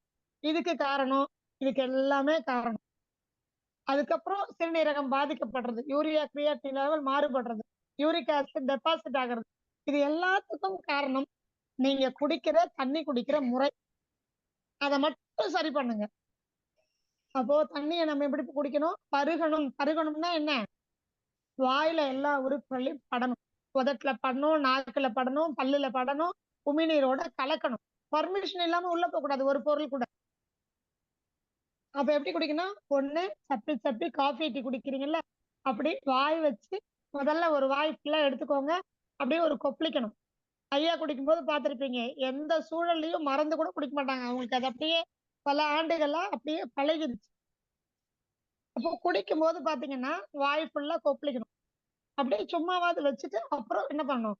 ஒரு முடக்கா குடிக்கணும். இப்படி குடிச்சீங்க அப்படின்னா உமிழ்நீருடைய பர்மிஷன் பிஹெச் லெவல் மாறிடும். ஸோ நீங்க பிஹெச் லெவல் 6, 7 நீங்க தண்ணி குடிச்சா கூட உமிழ்நீர் என்ன பண்ணும் அப்படின்னா அதை பதம் பிரிச்சு பக்குவப்படுத்தி உள்ள அனுப்பிடும். இதுதாங்க மருந்து, இதுதான் சத்து. ஸோ சத்தும் கிடைக்கும், நீர் சத்து கிடைக்குது, உயிர் சக்தி கிடைக்குது, தாது சத்து கிடைக்குது. குடிக்கிற தண்ணி நம்ம சாதாரணமா நினைச்சு குடிக்க கூடாது. இத்தனை சத்துக்கள் கிடைக்குது. சாண சக்தி கிடைக்குது. குடிச்ச உடனே நமக்கு ஒரு மலர்ச்சி புத்துணர்ச்சி கிடைக்குதா இல்லையா? இப்படி நீங்க குடிச்சிட்டீங்க அப்படின்னு சொன்னா உங்களுக்கு ஆட்டோமேட்டிக்கா என்ன ஆகும்? வைட்டல் எனர்ஜியோட நல்ல தாது உப்புகளோட சேர்ந்து உள்ள போகும் பொழுது ஆட்டோமேட்டிக்கா என்ன ஆகும்? உங்களுக்கு அது மருந்தா மாறும். சிறுநீரகமே பாதிக்கப்பட்டு இருந்தாலும் தண்ணீர் இப்படி குடிக்கணும். இப்படி நீங்க குடிக்கலன்னா சிறுநீரகம் பாதிக்கப்பட்டு தண்ணியே குடிக்க கூடாதுன்னு ஒரு ஸ்டேஜ் வந்துடும். ஸோ தயவு செய்து தண்ணீரை உதாசீனப்படுத்தாதீங்க. நம்ம உடல்ல 3 பாகம், வெளியில அண்டத்துல இருக்கிற மாதிரி 3 பாகம் நீர் தான், மத்ததுதான் 1/4 பாகம் தான் மற்றது எல்லாமே. அதனால தயவுசெய்து நீர் குடிக்கிறதுக்கு, தண்ணி குடிக்கிறதுக்கு முக்கியத்துவம் கொடுங்க. இதுலயே உங்களுடைய காது சம்பந்தப்பட்ட பிரச்சனையும் சிறுநீரக சம்பந்தப்பட்ட பிரச்சனையும் நீங்களே சரி பண்ண முடியும். அதான் சொன்னேன், சாதாரண ஒரு காமன் சென்ஸ் இருந்தா போதும். இயற்கை மருத்துவத்தை புரிஞ்சுக்கிட்டு இயற்கை வாழ்வியல் ஆரோக்கியமான வாழ்க்கை வாழறதுக்கு திரும்ப திரும்ப திரும்ப நான் அதையே தான் பதிவு பண்றேன். இனிமேலாவது குடிக்கும்போது தண்ணி குடிக்கும்போது ஒண்ணு தூக்கி குடிக்கிறீங்கன்னு வைங்களேன். நான் பொது இடத்துக்கு போறேன், தண்ணி குடிக்கிறேன், எல்லாரும் குடிக்கிற ஒரு டூல் தான் இருக்கு, ஒரு சொம்பு டம்ளர் தான் இருக்கு. அப்ப நான் வந்து உதட வச்சு குடிக்கணும்னு அவசியம் இல்லை. அண்ணாந்து குடிங்க, ஒரு வாய் தண்ணி, ஆனா உட்கார்ந்து குடிக்கணும். அப்பெல்லாம் என்ன சொல்லுவாங்கன்னா, வீட்டுக்கு வந்தவுடனே அந்த ஒரு வார்த்தையிலயும் பெரியவர்கள் வார்த்தையில ஞானம் இருக்குங்க. சிந்திச்சிங்கன்னா தான் புரியும். வீட்டுக்கு வந்தவுடனே உட்காருங்க, தண்ணி குடிக்கிறீங்க சாப்பிடுறீங்கன்னா, இப்பெல்லாம் வந்து ஃபாஸ்ட் ஃபுட் ஹோட்டல்ல நின்றுகிட்டே சாப்பிடுறோம், நின்றுகிட்டே தண்ணி குடிக்கிறோம், போற போக்குல தண்ணி குடிச்சிட்டு போயிட்டே இருக்கும். அப்படி செய்யவே கூடாது. உட்கார்ந்து தண்ணி குடிக்கணும். காரணம் என்ன? உட்காரும் பொழுது தண்ணீருடைய சக்தி குடிக்கும் போது கால் வரைக்கும் கீழே வந்து பரவணும். ஆனா கொஞ்சம் நின்னு பரவணும். பாருங்க, தண்ணி குடிக்கிற நீர் சக்தி பரவும் பொழுது சட்டுன்னு என்ன பண்ணுது? புவியீர்ப்பு விசை சக்தி எங்க போயிடும்? நீர் சக்தி பரவுறது கால் விரல் வரைக்கும் சட்டுன்னு போயிடுச்சுன்னா, ஒருவேளை உங்களுக்கு சிறுநீரகத்துல தொந்தரவு இருக்குன்னு வைங்களேன், சிறுநீரகத்துல தொந்தரவு இருக்கு, நீர் சத்து கம்மியா இருக்கு, இல்ல கிட்னி ஸ்டோன் இருக்கு, இல்ல யூரினரி இன்ஃபெக்ஷன் இருக்குன்னு வச்சுக்கோங்க.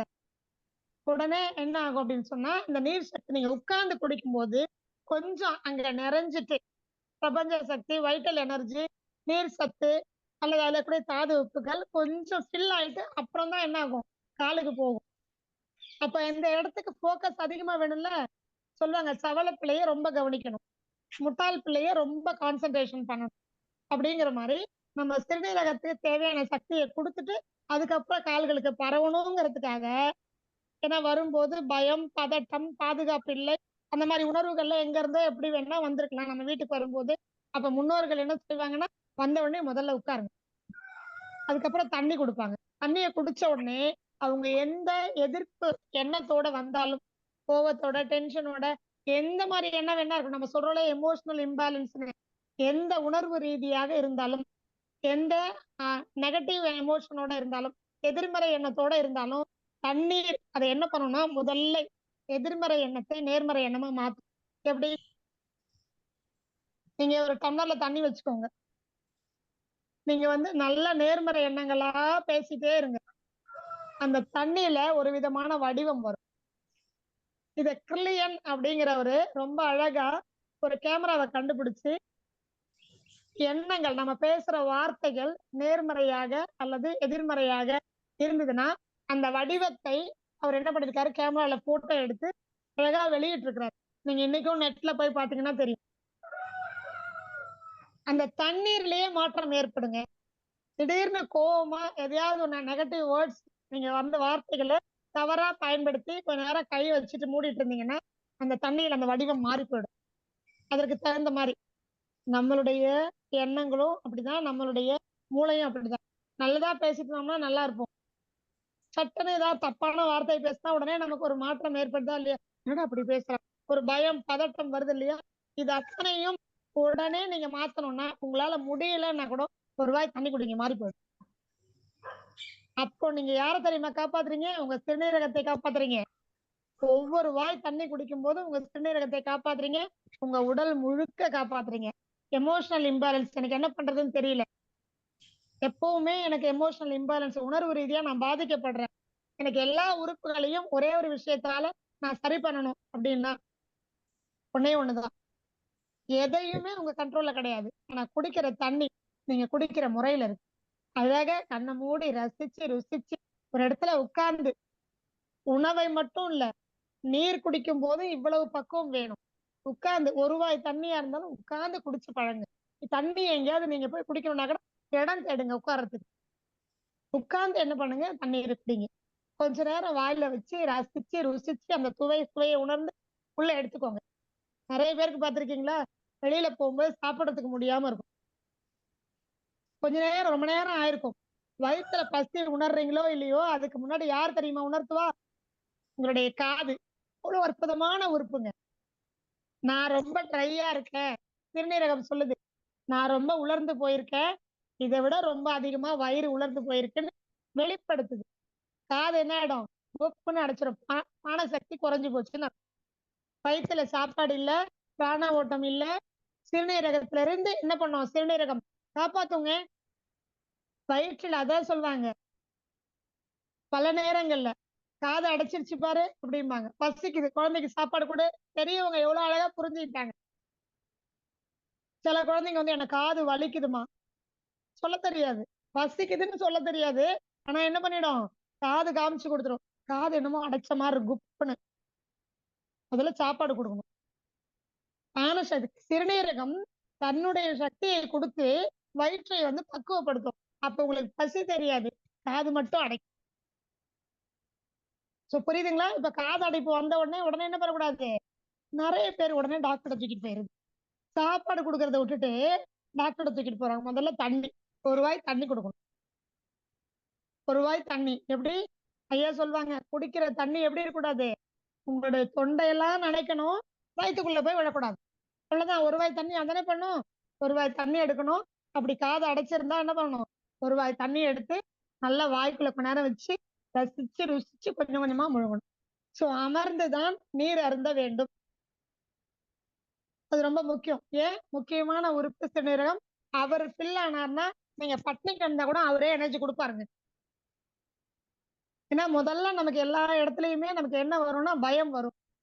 சோ எவ்வளவுக்கு எவ்வளவு நீங்க தண்ணி கொடுக்குறீங்களோ உங்களுக்கு பயம்ங்கிறது வராது, செவித்திறன் பாதிக்கப்படாது.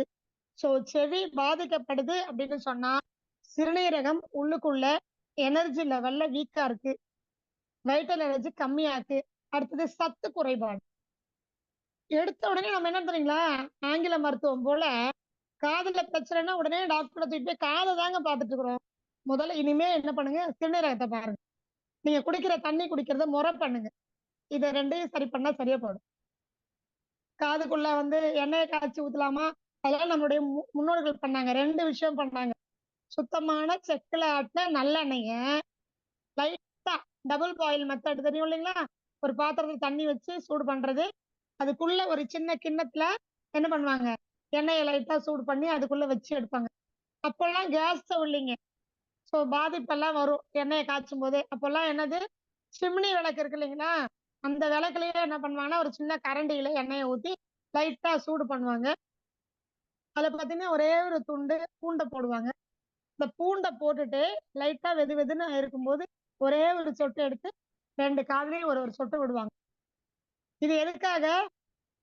காதுல தொந்தரவு வரக்கூடாதுங்கிறதுக்காக. வந்துருச்சுன்னா என்ன பண்ணுவாங்க தெரியுங்களா? மருகுன்னு ஒரு மூலிகை இருக்கு. ஐயா மூலிகை மகேந்திரன் ஐயாவுக்கு தெரியும். பல கிராம பகுதியில வாழறவங்களுக்கு தெரியும். மெல்லிசா சுருண்டு போய் நல்ல கரும் பச்சை நிறத்துல பூமாச்சி மாதிரி இருக்கும். இன்றைக்கும் உண்டு. பல மூலிகை காடுகள் எல்லாம் வனப்பகுதிகள்ல வீட்டுக்கு பக்கத்துலயே நிறைய இடங்கள்ல இருக்கு. அது தொந்தரவு பண்ணாத ஒரு உயிரினம். மருகுன்னு பேர், அது பேரு. இது என்ன பண்ணுவாங்கன்னா, நல்லெண்ணெய் விளக்கு எரியுது பாத்தீங்களா? அதுல என்ன பண்ணுவாங்க, லைட்டா சூடு பண்ணுவாங்க. இந்த நல்லெண்ணெய் விளக்கு இப்படி எரியுதுன்னா இப்படி சூடு பண்ணுவாங்க. அது அப்படியே என்ன ஆகும், நல்ல ஸ்ட்ராங்கா குச்சி மாதிரி இருக்கும். அப்படியே மெல்ட் ஆகும். அப்ப அது என்ன பண்ணுவாங்க, விளக்குல இருந்து எடுத்துட்டு அப்படியே லைட்டா ஒரு சங்கு இல்லைன்னா ஸ்பூனு எதையாவது ஒண்ணுல என்ன பண்ணுவாங்க, அப்படியே அப்படி முறுக்குவாங்க பாருங்க, அதுல இருந்து சாறு வரும். நல்லெண்ணெய் விளக்குல சுட்டு அதை சாஃப்ட் ஆக்கி மென்மை தன்மைக்கு ஆக்கி அதை முறுக்கி அதுல இருந்து சாறு எடுப்பாங்க. அந்த சாறை என்ன பண்ணுவாங்கன்னா அப்படியே 2 சொட்டு எடுத்து காதுல யாருக்காவது வலி இருக்கு, பிரச்சனை இருக்கு, அது சீழு, கட்டி, ஓட்டை எதுவா இருந்தாலும் அதான் தீர்வு. இன்றைக்கும் நாங்க மலைப்பகுதியில போய் அதை எடுத்து வந்தா அந்த சாறை தான் காதுல விடுறோம். நிறைய பேர் சொல்லுவாங்க காதுக்குள்ள கட்டி இருக்கு. சோ நல்லெண்ணெயில பூண்டு போட்டு அதை எண்ணெய் காய்ச்சி விட்டாலும் சரியா போகும். மருகை கிடைச்சது அப்படின்னு சொன்னா அந்த மருகை எல்லாம் காப்பாத்தி வச்சுக்கோங்க, பார்த்து வச்சுக்கோங்க. தேவைப்பட்டா குழந்தையிலிருந்து பெரியவங்க வரைக்கும் காதுல எந்த தொந்தரவு இருந்தாலும், கட்டி இருக்கு, சீழ் பிடிச்சிருக்கு, நீர் கோத்திருக்கு, காது அடைச்சிருக்குது, சுத்தமாவே கேட்கல, அப்படி லைட்டா இழுத்தாதான் கேக்குது, நரம்பு தொந்தரவு, ட்ரம் வீக் ஆயிடுச்சுன்னு சொல்றாங்க, இப்படி ஓட்டை இருக்குதுன்னு சொல்றாங்க, காதுல எந்த பிரச்சனை வந்தாலும் நல்லெண்ணெய் பூண்டு அல்லது நல்லெண்ணெய் விளக்குல சுட்டி அதை மென்மையாக்கி அதை கசக்கி எடுத்த அந்த சாறு, மருகு சாறு, அது ஒரு அற்புதமான மூலிகை. இந்த சாறை 2 சொட்டு காதுல விட்டோம் அப்படின்னா எந்த தொந்தரவா இருந்தாலும், அதுவும் என்ன பண்ணுவாங்க, ஒரு முறைதான் விடுவாங்க, ஒரு முறைதான் விடுவாங்க. இதை நான் திரும்ப சொல்லிக்கிறேன். இந்த மூலிகையை போய் பறிச்சு எடுத்துட்டு மருத்துவத்துக்கு பயன்படுத்துங்கன்னா நிறைய பேர் போய் அந்த மூலிகையை பார்த்தவரை டக்குன்னு வெடுக்குன்னு பிடிச்சி இழுத்துட்டு வரீங்க. தயவு செய்து பண்ணாதீங்க. இது ரொம்ப முக்கியம். அந்த மூலிகை உண்மையாலுமே உங்களுக்கு பலன் தரணும் அப்படின்னு சொன்னா அதை ரொம்ப பக்கத்துல போய் அந்த சூழலை பார்த்து அது கிட்ட போய் நின்று அதுக்கு பேசினா கேட்குங்க. அந்த உணர்வை அது வெளிப்படுத்தும். அதுகிட்ட போய் ஒண்ணு அது மெல்ல அது மேல கையை வருடி கொடுத்து அதுகிட்ட பேசணும். பாரு, நீ ஒரு நல்ல ஒரு அற்புதமான மூலிகை, உன்னை வைத்தியத்துக்காக தான், ஒருத்தருக்கு இந்த கஷ்டம் இருக்கு, வைத்தியத்துக்காக தான் நான் உன்னை எடுத்துட்டு போறேன், உனக்கு வலிச்சதுன்னா என்னை மன்னிச்சுக்கோ. ஏன்னா நம்ம நடந்து போறாங்க, சும்மா ஒரு கிள்ளி பாருங்களேன், வலிக்குதா இல்லையா? அப்புறம் அந்த மூலிகையை மட்டும் போய், அதுவும் ஒரு உயிரினங்க, விடுக்குன்னு போய் பிடிச்சு அதோட இலைய தலைய குச்சியெல்லாம் கட் பண்ணி எடுத்துட்டு வர்றீங்க. தயவு செஞ்சு புரிஞ்சுக்கோங்க, இயற்கையினுடைய அது ஒரு அற்புதமான ஒரு ஒரு அது ஒரு பிறப்புங்க. அது அவ்வளவுதான். அதால பேச முடியாது, அவ்வளவுதானே தவிர அது ஒரு உயிரினம், அதுக்கு உயிர் இருக்கு. சோ அதோட இலையவோ காம்பையோ அதனுடைய தரப்பு ஏதோ ஒண்ணு பிடிச்சு கிள்றீங்கன்னா முதல்ல அதுகிட்ட பர்மிஷன் வாங்கணும், இன்ஃபர்மேஷன் கொடுக்கணும். ஆனா உன்னை இதுக்காக தான் பயன்படுத்துறேன், பழிச்சதுன்னா கொஞ்சம் பொறுத்துக்கோ, எனக்கு நல்ல மருத்துவ பலனை கொடு அப்படின்னு சொல்லி அதுக்கு பேர் தாங்க காப்பு கட்டுறது. மூலிகை வைத்தியர்கள் இருந்தாங்கன்னா அவங்களுக்கு தெரியும். சித்த மருத்துவர்கள், நம்மளுடைய முன்னோர்கள் அன்னைக்கு ஒரே ஒரு வேளை மூலிகையை கொடுத்து என்ன பண்ணாங்க, ஒரே ஒரு டோஸ் தான் கொடுப்பாங்க. உயிர்கொல்லி நோயான மஞ்சக்காமலையை இல்லாம பண்ணாங்க. எப்படிங்க அது? இப்படிதான் மூலிகையை பொறிக்கணும். அதுக்கு பேரு மூலிகை காப்பு, சாப நிவர்த்தி மந்திரம்னு பேர். சித்தர்களோட நூல்கள்ல போய் படிச்சீங்கன்னா ஒவ்வொரு மூலிகைக்கும் எப்படி காப்பு கட்டணும், மஞ்சளை கட்டி, ஏன்னா நீங்க கட் பண்ணதுக்கு அப்புறம் எப்படி பாருங்க நம்மளுடைய மூதாதைகள் அறிவு, அந்த மூலிகையில ஒரு இலையையோ ஒரு காம்பையோ கட் பண்ணதுக்கு அப்புறம் அதுக்கு என்ன ஆயிடக்கூடாது, செப்டிக் ஆகக்கூடாது. அப்ப என்ன பண்ணுவாங்க, கொம்பு மஞ்சளை ஒரு கயித்துல கட்டி அதை சுத்தி என்ன பண்ணுவாங்க, முதல்ல கட்டிடுவாங்க. கட்டிட்டு 4 நட்சத்திரம் பார்ப்பாங்க. எப்ப பண்ணக்கூடாது, சூரிய உதயம் ஆனதுக்கு அப்புறமா, சூரியன் அஸ்தமிக்கும் போது பறிக்க மாட்டாங்க. பொண்ணு அதிகாலையில போய் பறிப்பாங்க. அந்தந்த மூலிகை கணக்கு நட்சத்திரம் இருக்கு. அந்த நட்சத்திரம் வானவியல் சாஸ்திரப்படி அதுக்கு ஒரு காப்பு கட்டி நேரங்காலம் பார்த்து அது முழிச்சிட்டு இருக்கும்போது நல்லா ஃப்ரெஷ்ஷா இருக்கும்போது சாயங்காலம் சூரியன் அஸ்தமிச்சுட்டா அதுவும் தூங்கும். நம்ம என்ன பண்ணக்கூடாது, அந்த நேரத்துல போய் வெடுக்கணும். அதான் சொல்லுவோம் 6 மணிக்கு மேல துளசியில இருந்து எந்த மூலிகையிலும் கை வைக்க கூடாது. அதுக்கு முன்னாடியே கை வைக்கணும்னா கூட காப்பு கட்டி ஆன்டிபயோட்டிக் ஆன்டிசெப்டிக் இல்லையா மஞ்சள் அதை கட்டிட்டு அதுக்கு அந்த மந்திரம் ஃபுல்லா இதான் இப்படிதான் அதனுடைய தமிழாக்கத்தை தான் நான் சொல்லிட்டு இருக்கிறேன். நான் உன்னை மருத்துவத்துக்காக தான் பறிச்சுக்கிறேன், உனக்கு வலிச்சுதான் பொறுத்துக்கோ, எனக்கு நல்ல முழுமையான மருத்துவ குணத்தை கொடு, உன்னுடைய ஜென்மம் உன்னுடைய சந்ததிகள் வாழ்வாங்க வாழணும்னு அதை வாழ்த்திட்டு அதை பொறிச்சிட்டு வரணும். ஐஸ் வைக்கணும், மன்னிப்பு கேட்கணும், மரியாதை செலுத்தணும், இதுக்காக தான் பயன்படுத்திக்கிறேன் அப்படின்னு வலிச்சதுன்னா பொறுத்துக்கோணும்லாம் சொல்லி அதை பொறிச்சிட்டு நீங்க கொடுத்த பாருங்க. நல்ல எண்ணத்தோட அதுவும் ஒரு உயிரினு புரிஞ்சுக்கிட்டு அந்த எண்ணத்தோட பறிச்சு எடுத்துட்டு நீங்க அதை கொடுத்து பாருங்க. ஒரே சிட்டிங் தான். 6 மாசம் 1 வருஷம்லாம் அந்த மருந்து உங்களுக்கு அவசியப்படவே படாது. அது என்ன பண்ணணும்னா வாழ்த்தி அனுப்பும். வெடுக்குன்னு போய் எடுத்துன்னா சபிச்சிரும், வலி. அதுக்கு அந்த உணர்வு இருக்கு. இதனாலதான் நீங்க 6 மாசம் சாப்பிட்டாலும் துளசியே சாப்பிட்டாலும் எந்த மூலிகை சாப்பிட்டாலும் உங்களுக்கு வைத்தியமே குணமாகறது இல்லை அந்த நோய். பார்த்திருக்கீங்களா? இனிமே இப்படி பண்ணி பாருங்க. எந்த காலத்துல பறிக்கணும், எப்படி பறிக்கணும், இந்த முறைகள்ல பண்ணி பாருங்க. இப்படிதான் அந்த காலத்துல ஒரே ஒரு முறை வாழ்நாள்ல காது பிரச்சனையே வராது. நானெல்லாம் காதுல விட்டுருக்கேன். என் தாத்தாலாம் எனக்கு பண்ணிருக்காரு. இன்றைக்கும் நான் அந்த மூலிகைகளை பல பேருக்கு காமிச்சிட்டு இருக்கேன். இதுதான் அந்த மூலிகை, பாத்துக்கோங்க. ஒரு மூலிகையை அந்த இடத்துல இருந்து பிடுங்கி கொண்டு போய் வீட்டுல வைக்கிறேன்னு தயவு செய்து நிக்காதீங்க. அந்த இடத்துல இருந்தாதான் அதுக்கு நல்லது, அதுக்கு மவுசு. அப்பதான் அந்த தன்மையோட வளரும். பார்த்து வச்சுக்கோங்க, அவ்வளவுதான். முடிஞ்சதுன்னா சுத்தியெல்லாம் சுத்தம் பண்ணி இது இதுக்கான மூலிகை அப்படின்னு சொல்லி என்ன பண்ணுங்க, பாதுகாத்து வைக்கிறதுக்கான ஏற்பாடுகளை பண்ணுங்க. அவ்வளவுதான், மத்த எதுவும் பண்ணாதீங்க. சோ காது சம்பந்தப்பட்ட பிரச்சனைகளுக்கு நம்மளுடைய முன்னோர்கள் வைத்தியம் மருகு வைத்தியம். இப்போ பாஸ்கர் ஐயா சொல்லிட்டு இருக்கக்கூடிய வைத்தியம் என்னன்னா பூண்டு சொல்லியிருக்காங்க இல்லையா? பூண்டை மொத்தமா பெரிய இருக்க பூண்டு பல் எடுத்துக்கணும், தோல் எடுத்துக்கணும். அதுல திக்கா இருக்கிற பகுதியில தண்டு பகுதியில லைட்டா சுரண்டிட்டு என்ன பண்ணணும், எதுக்காக சுரண்டுறோம், அதுல இருந்து ஒரு ஆசிட் வெளியேறும். அந்த வாயு இந்த கேஸ் என்ன பண்ணணும்னா நீங்க காதுல அடைச்சு, எந்த காதுல பிரச்சனையோ காதுல அடைச்சு அப்படியே பிடிச்சுக்கணும். அப்படியே அடைச்சிட்டு உள்ள போகாதுன்னா அப்படியே விட்டுருங்க. 5 நிமிடங்கள் வச்சீங்கன்னா அந்த பூண்டல் இருக்கக்கூடிய எசன்ஸ் டைரக்டா காதுக்குள்ள போகும்.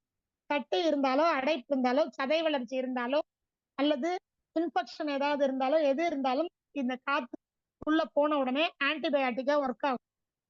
5 நிமிடங்கள் தான் வச்சு எடுத்துடலாம். இப்படி ஒரு நாளைக்கு ஒரு முறை பண்ணினா போதும், காது பிரச்சனை சரியா போயிடும்.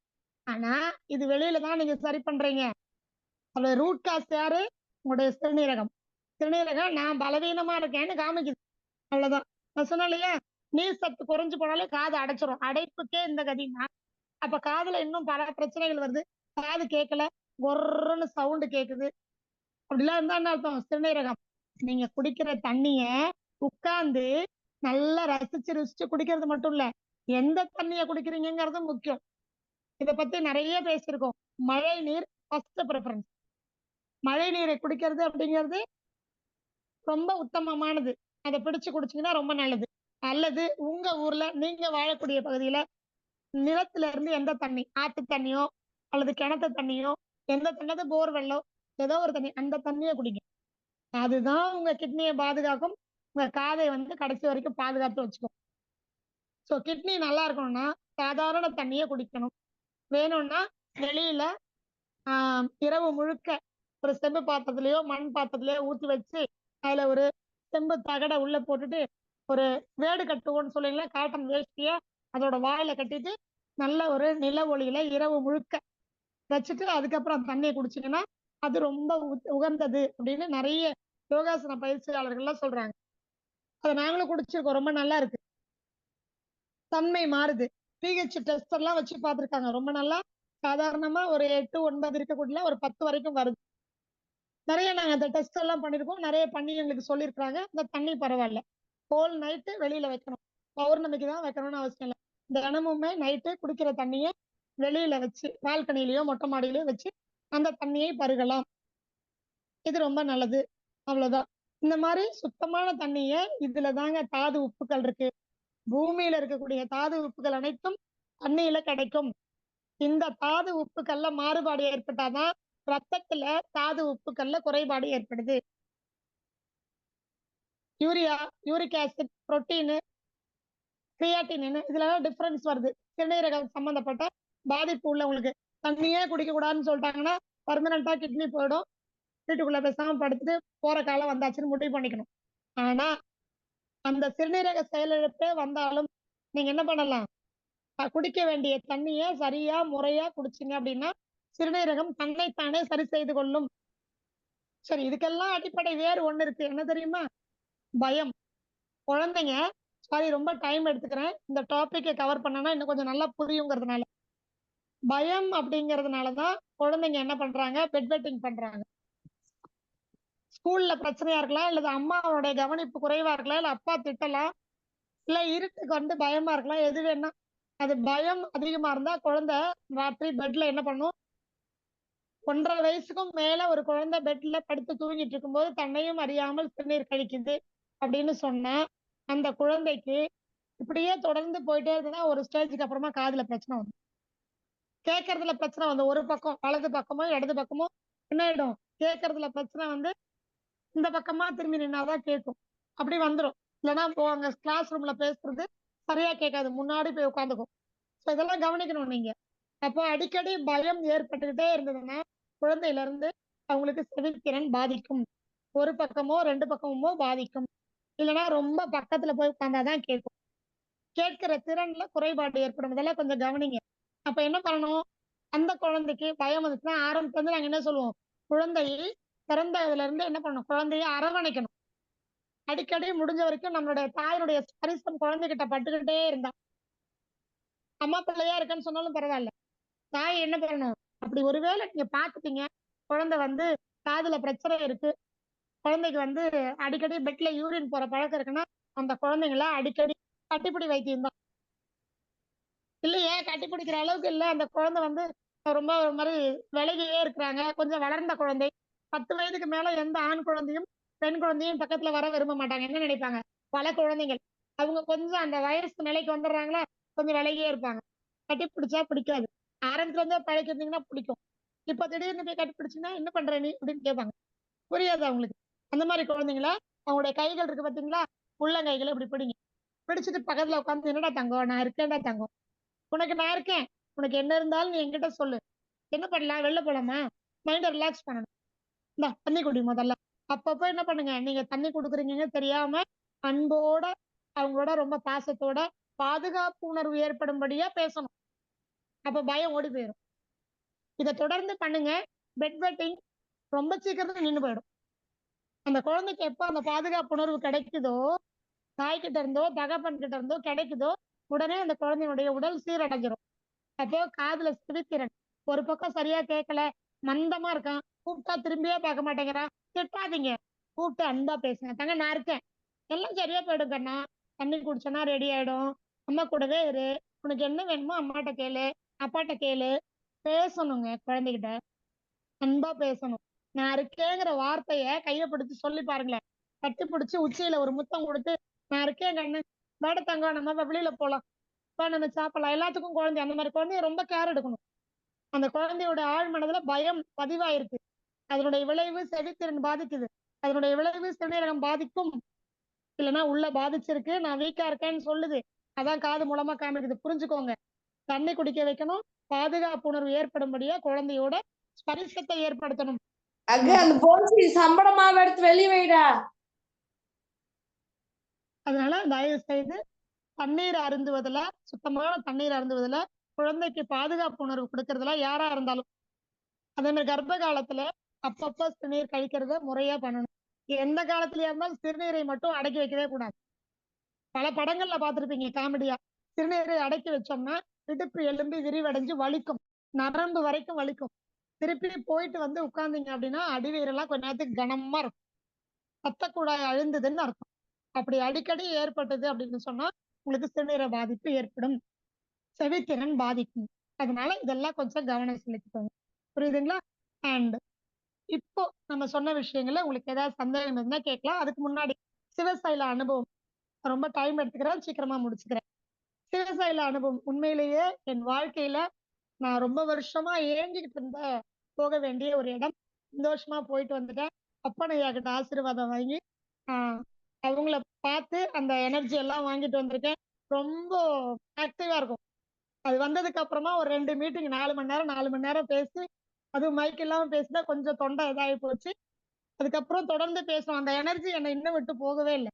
அவங்க இருந்து அந்த இடத்துல இருந்து வாங்கிட்டு வந்த அந்த பஞ்சபூத சக்தி, சுத்தமான காற்று, சுத்தமான நீர், ஐயாவுடைய ஆசீர்வாதம் அண்ட் எல்லாத்தையும் விட ரொம்ப முக்கியம், இதுல கலைச்சக்கரம் ஏற்பாட்டாளர்கள் குணபாலன் ஐயாவுக்குலாம் நான் ரொம்ப நன்றி கடன் பட்டிருக்கேன். காரணம் என்னன்னா, இயற்கை வாழ்வியல, இயற்கை மருத்துவங்களை நாங்க பல ஆண்டுகளா எல்லார்கிட்டயும் கொண்டு போய் சேர்த்துட்டு இருக்கோம். ஆனா இந்த மாதிரியான நிகழ்வு எப்படி தெரியுங்களா இருக்கு? திரும்ப திரும்ப திரும்ப இயற்கை வாழ்வியலாளர்கள் அந்த வாழ்க்கைக்குள்ள இன்னும் நாங்க வாழணும், இன்னும் நாங்க முன்னேறி போகணும்னு நினைக்கிறவங்கள ஒண்ணு சேர்த்து கொஞ்சம் அப்படி லேசா பின்வாங்கினா கூட அவங்கள திருப்பி கொண்டு வந்து என்ன பண்ணிடுது இந்த நிகழ்வு. இல்ல திருப்பி நம்ம வந்து இதுல வரணும், திருப்பி இதுல வந்து அப்படியே ஒத்த எண்ணம், ஒத்த கருத்து உள்ளவங்க எல்லாரையும் ஒண்ணு சேர்க்கிற ஒரு இடமா தான் இந்த நிகழ்வு ஒவ்வொரு முறையும் அமையுது. வானகம்ல என்னால பெருசா அது உணர முடியல, என்னுடைய முதல் நிகழ்வு. பட் திருப்பியும் 2வதும் அந்த மக்கள் எல்லார்களையும் சேர்த்து நாங்க பார்க்கும்போது அப்படி ஒரு ரொம்ப ஒரு சந்தோஷமா இருந்தது. ஏதோ நம்ம குடும்ப நண்பர்கள்லாம் சந்திச்சிட்டோம், நீண்ட நாள் பழகிய நண்பர்கள், குடும்ப உறவுகள்லாம் சந்திச்சா எப்படி இருக்கும், அப்படி ஒரு உணர்வு. ஏன்னா நம்ம என்ன சொன்னாலும் உங்களுக்கு புரியுதுங்களா? ஏன்னா இயற்கை வாழ்வியலை பத்தி பேசுறோம். அவங்களாம் 2 வருஷமா இந்த விஷயங்கள்லயே இருக்கிறாங்க. அப்ப அதை பத்தி பேசும்போது உடனே உள்வாங்கிக்கிறாங்க. இப்ப அவங்களுக்கு தேவை ஒரு ஞாபகப்படுத்துதல், அவ்வளவுதான். ரொம்ப சந்தோஷமா இருந்தது. இந்த ஒரு குழுவுல பேசும்போதோ, இவங்களோட அந்த நிகழ்வுகள்ல இணைஞ்சிருக்கும் போதோ, எனக்கு வெளியில எங்கேயோ இருக்கிறங்கிற உணர்வு இல்ல. ஒரு பாதுகாப்பு உணர்வு. பாருங்க, நாங்கெல்லாம் ஒரு மதரா நான் சொல்றேன். அந்த இடத்துக்கு வந்தபோது எனக்கு வந்து என் குழந்தை எங்க இருக்கானா தான் அப்போ கிளாஸ்லயே சொன்னேன். எங்க இருக்காங்க நாங்க யாருமே தேடல. நாங்க ஒரு 13 குழந்தைங்களை அழைச்சிட்டு வந்தோம். நாங்களாம் தேடவே இல்ல. 2.5 வயசு குழந்தை கூட திடீர்னு எங்க போச்சுன்னே தெரியல. அப்புறம் தெரிஞ்சது சேஃபா தான் இருக்காங்க, இதை விட்டு எங்கேயும் போக மாட்டாங்க.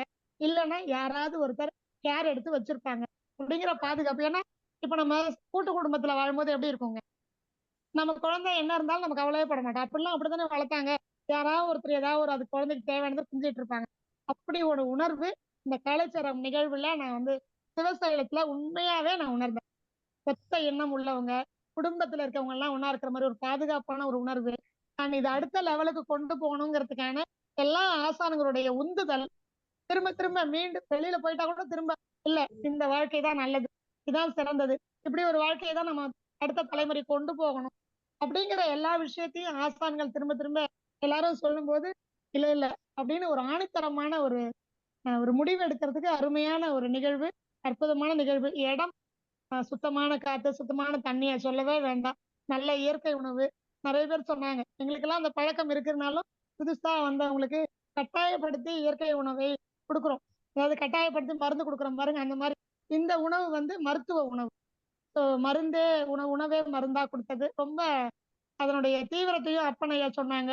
இயற்கை உணவுங்கிறது ஆரோக்கியம், சமைத்த உணவுங்கிறது வியாதி அப்படின்னு சொல்லிட்டாங்களா, அது ஸ்ட்ராங்கா எனக்கு சொல்லணும்னு தோணுச்சு. அதனாலதான் இயற்கை வாழ்வியலை பத்தி அவ்வளவு பேசினேன். ரொம்ப அற்புதமான நிகழ்வு, அற்புதமான உணர்வு, அனுபவம். அந்த குற்றாலம் போனது பார்க்காதவங்களுக்கு எல்லாம் அது ரொம்ப ஒரு அற்புதமான இடமா வாய்ப்பை ஏற்படுத்தி கொடுத்தாங்க. அண்ட் நாங்களாம் சொல்லணும், இதுல வண்டியில வேன்ல போகும்போது நல்ல கூத்தடிச்சோம். பாட்டு டான்ஸ்ன்னு அந்த டிரைவரை போட்டு விட சொல்லி ஒரே ஆட்டம் போட்டு, ரொம்ப நாட்களுக்கு அப்புறம் எனக்கு அந்த ஒரு உணர்வு எங்களுக்கு எல்லாருக்கும், நாங்களாம் பெரியவங்க, நாங்களாம் இப்படிப்பட்டவங்க அதெல்லாம் இல்லாம குழந்தையா மாறி குழந்தைங்களோட, ஏன்னா எங்க வண்டிக்குள்ள குழந்தைங்க சூப்பரா கூத்தடிச்சுட்டு வந்தோம். அந்த மாதிரியான ஒரு அனுபவத்தெல்லாம் வாய்ப்பை ஏற்படுத்தி கொடுத்த அதாவது குழந்தைங்களோட, பெரியவங்களோட, ஒத்த உணர்வு உள்ளவங்களோட, எண்ணங்கள் உள்ளவங்களோட, இன்னும் வாழ்க்கையில நாங்க முன்னேறணும் அப்படிங்கிற பாசிட்டிவ் வைப்ரேஷன் உள்ளவங்களோட இருக்கிறதுக்கான ஒரு வாய்ப்பை ஏற்படுத்தி கொடுத்த இந்த சிவசைலம் இடத்தை சேர்ந்தவங்களுக்கும், அந்த இடத்துக்கு கொண்டு போய் எங்களுக்கு வாய்ப்பை ஏற்படுத்தி கொடுத்த காலச்சக்கரம் நிகழ்வுக்கும் நிறைய நாங்க நன்றி கடன் காலம் முழுக்கப்பட்டிருக்கோம். நன்றி ஐயா, நன்றி. நன்றி நன்றி அம்மா. உங்களுடைய அன்பான எப்படின்னாக்கா ஒரு ஒரு ஒரு ஸ்டூடெண்ட், அதாவது ஒரு மாணவன் வந்து பரீட்சை எழுதக்குள்ள என்னத்தை தான் பயந்துட்டு எழுதினாலும் அந்த ஃபர்ஸ்ட் மார்க் உள்ள அந்த ஆசிரியர் பாராட்டு இருக்கு பாருங்க, அது வந்து சொல்றதுக்கு வார்த்தைகளே இல்லை அப்படின்னு தான் சொல்லலாம். நாங்க ஒரு மாணவர்களா இருந்து அந்த பரீட்சை எழுதியிருக்கிறோம். ஆனா உங்கள்ட்ட இருந்து கிடைக்கிற அந்த பாராட்டு இருக்கு பாருங்க, இந்த விஷயம் வந்து நாங்க செஞ்சதுக்கு பெரிய ஒரு கிஃப்ட். அதாவது இது எங்களுக்கு சொல்றதுக்கு வார்த்தை இல்லைன்னு சொல்லலாம். அந்த அளவுக்கு ஒரு பெரும் மதிப்பை எங்களுக்கு கொடுத்துருக்கீங்க. ரொம்ப சந்தோஷம். ஏன்னா வந்து நன்றி. எங்களோட நிகழ்வுங்கிறது ஒரு நிகழ்வா தான் இருக்கும். ஆனா நீங்க வந்து எவ்வளவு நிகழ்வுல கலந்துகிட்டு பல்வேறு நிகழ்வுல அதான் பாஸ்கர் ஐயாவோடலாம் நிறைய கலந்துகிட்டு சிறப்பிச்சிட்டு இருக்கீங்க. அந்த நிகழ்வுலாம் பார்க்கவுள்ள எங்க நிகழ்வை பத்தி நீங்க வந்து எங்க நிகழ்வுன்னு சொல்லிட்டேன் சாரி. நம்ம நிகழ்வு. நம்ம நிகழ்வுல வந்து நீங்க இவ்வளவு பாராட்டு கொடுக்கறது உண்மையே எங்களுக்கு அளவு கடந்த சந்தோஷம். உங்களுடைய பாராட்டுகள் இன்னும் மேன்மேலும் எங்களை அடுத்த நிலைக்கு கொண்டு செல்வதற்கு ஒரு பெரிய ஒரு உந்து சக்தியாக இருக்கும் என்பதை இந்த நேரத்திலே தெரிவிச்சுக்கிறேன். எல்லாருக்கும் இந்த பலன்கள் இருக்கும் என குழுவுல உள்ளவங்களுக்கும் அற்புதமான இந்த பலன்கள் அனுபவிச்சிருப்பாங்க அப்படிங்கிறத இந்த நேரத்துல தெரிவிச்சுக்கிட்டு இதனுடைய தொடர்ச்சிகள் இன்னும் தொடரும். இது மாதிரி உங்களுடைய இன்னைக்கு நீங்க எடுத்த சப்ஜெக்ட பாத்தீங்கன்னாக்கா அந்த காது சம்பந்தமான அதாவது எந்த அளவுக்கு ஒரு டாக்டரேட் இப்ப இந்த இந்த காலத்துல உள்ளவங்க கூட சொல்லாத விஷயத்த அற்புதமா விளக்கி, அதாவது சிறு குழந்தை கூட புரியும் வண்ணம் இன்னைக்கு வந்து வகுப்படுத்தீங்க. அதான் எங்களுக்கு பெரிய இந்த நிகழ்வோட பெரிய ஒரு ப்ளஸ் பாயிண்ட்னு சொல்லலாம். அது மாதிரி ஒவ்வொரு செஷன்லயும் நீங்க எடுக்கிற விளக்கங்கள் அப்படிங்கிறது வந்து எங்களுக்கு அற்புதமா இருக்கு. இன்னைக்கு அதாவது ஒவ்வொரு உறுப்புகள் சம்பந்தப்பட்ட விஷயங்கள் தொடர்ந்து எடுத்துட்டு இருக்கீங்க. போன வாரம் வந்து தைராய்டை பத்தி எடுத்தீங்க. இந்த வாரம் வந்து காது சம்பந்தமான பிரச்சனைகள் எடுத்தீங்க. அது மாதிரி ஒவ்வொரு விஷயங்களும் வந்து நம்ம வந்து அதாவது எந்த நல்லது செஞ்சா எதுக்கு நம்ம வந்து உடல் உறுப்பு கெட்டு போகாது அப்படிங்கிறத பத்தி நல்ல விஷயங்கள் செய்யறத பத்தி சிறப்பா நீங்க ஒவ்வொரு வாரமும் நமக்கு சிறப்பிக்கிறீங்க. அந்த அளவுக்கு இன்னைக்கு வந்து காது சம்பந்தமான விஷயத்த வந்து எந்த அளவுக்கு நம்ம நெகட்டிவ்ல இருந்தாலும் நம்ம எண்ணங்களை வந்து பாசிட்டிவா நல்ல நிலைக்கு கொண்டு வர்றதுக்கு உண்டான நல்ல வழியை தேடி கொடுத்துருக்கீங்க. உங்களுடைய இந்த அன்பான காலை வேளையில எங்களுக்கு வந்து இவ்வளவு பெரிய ஒரு செஷனை ஏற்படுத்தி கொடுத்து நல்லமா நீங்க வந்து 3/4 மணி நேரம் இல்ல, நீங்க 1 மணி நேரம் எடுத்துட்டு கொடுத்தாலும் நாங்க கேட்கறதுக்கு ரெடியா இருக்கிறோம். நேரங்கள் என்பது எப்ப வேணாலும் வரும், எப்ப வேணாலும் போகும். ஆனா இந்த அனுபவங்கள் வந்து கண்டிப்பாக இறைவன் கொடுத்தா மட்டும்தான் வரும். அது உங்களால எங்களுக்கு கிடைக்கப்பெறுது. கண்டிப்பா அது வந்து எவ்வளவு நேரம் எடுத்துட்டு நீங்க சொன்னாலும் அதை நாங்க கேட்கறதுக்கு ரெடியா இருக்கோமா. இன்றைய நிகழ்வு உங்களுடைய அந்த அற்புதமான நிகழ்வு எங்களுக்கு ரொம்ப அனுபவம் நல்ல ஒரு கருத்தாகவும் அமைந்தது. இன்றைய வேளையில் சிறப்பித்து கொடுத்த உங்களுக்கு நெஞ்சார்ந்த நன்றிகளையும் வாழ்த்துக்களையும் தெரிவித்துக் கொள்கிறோம். நன்றி அம்மா.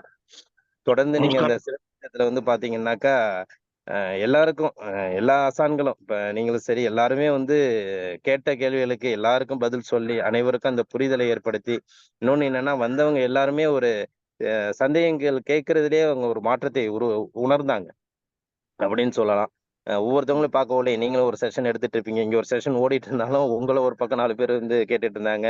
அது மாதிரி வர்மத்தை பத்தி கேட்டுட்டு இருந்தாங்க. அப்புறம் இயற்கை மருத்துவத்தை பத்தி கேட்டுட்டு அது காய்கறி மருத்துவத்தை பத்தி கேட்டுட்டு இருந்தாங்க. அது மாதிரி ஒவ்வொரு செஷனும் அவங்களும் அதை பத்தி புரிதலை ஏற்படுத்திக்கிட்டு எல்லாருமே இன்னைக்கு சிறப்பா ஒரு நல்ல ஒரு சிந்தனைகளோட தான் அந்த சிவசைல தொட்டு வெளியில வந்திருக்கிறாங்க அப்படிங்கிற நல்ல ஒரு எண்ணங்கள் இந்த நேரத்துல கிடைக்குது.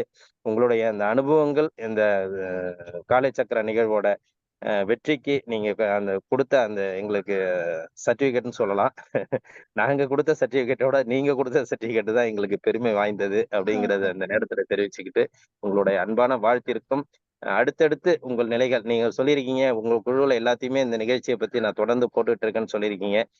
இந்த குழுவை பொறுத்த வரைக்கும் நம்ம சிவசைலத்தை நடத்துற இந்த நிகழ்ச்சிக்கு உங்க ஒற்றுமை பலம் அந்த குழுவுல இருந்து நிறைய அன்பர்கள் வந்து கலந்துகிட்டு சிறப்பித்தாங்க. அதுக்கும் உங்களுக்கு இந்த நேரத்துல நாங்க ரொம்ப நன்றி சொல்றோம். ஏன்னா வந்து ஒரு குழுவுல இருந்து நமக்கு வந்து இத்தனை நபர்களை கொண்டு வந்து சேர்த்து நீங்களும் அந்த நிகழ்வோட சேர்ந்து கலந்துகிட்டது எங்களுக்கும் ஒரு பெரிய சிறப்பா இருந்துச்சு அப்படிங்கறத அந்த நேரத்துல தெரிவிச்சுக்கிட்டு உங்களுக்கும் அந்த நன்றிகளை தெரிவிச்சுக்கிட்டு இனிவரும் காலங்கள் தொடர்ந்து நாம் அதாவது காலச்சக்கரம் மூலமாக ஒரு ஒற்றுமையை பலமாக நாம் இணைவோம் என்று கூறி நல்ல ஒரு குடும்ப சகிதமா குடும்ப உறுப்பினராக எல்லாருமே சொன்னாங்க. நேத்து கூட இந்த கேள்வி பதில வச்சிருந்தோம். நான் குடும்பத்தை மறந்துட்டு நான் இங்க இருந்தேன் அப்படின்னு சொல்லிட்டு. ஏன்னா அந்த குடும்பமும் இந்த குடும்பமும் ஒன்னானதுனாலதான் நம்ம மறக்கல இணைந்துட்டோம் அப்படின்னு தான் சொல்லலாம். அது மாதிரி இரு குடும்பமும் ஒரு குடும்பமா நான் இணைந்ததுனால அந்த குடும்பத்தை பத்தியான எண்ணங்கள் நமக்கு வரல அப்படின்னு தான் சொல்லலாம். வழியே அந்த குடும்பங்களை மறந்துட்டு வரல அப்படிங்கிறது வேறு. அதனால வந்து இனி வரும் காலங்கள் எல்லாம் ஒரு குடும்ப உறுப்பினராய் சகோதரனாய் சகோதரிகளாய் இருந்து நாம் பயணிப்போம் என்று கூறி உங்களுடைய அன்பான இந்த வாழ்த்துக்கு நன்றிகளையும் வாழ்த்துக்களையும் தெரிவித்துக் கொள்கிறோம். நன்றி அம்மா.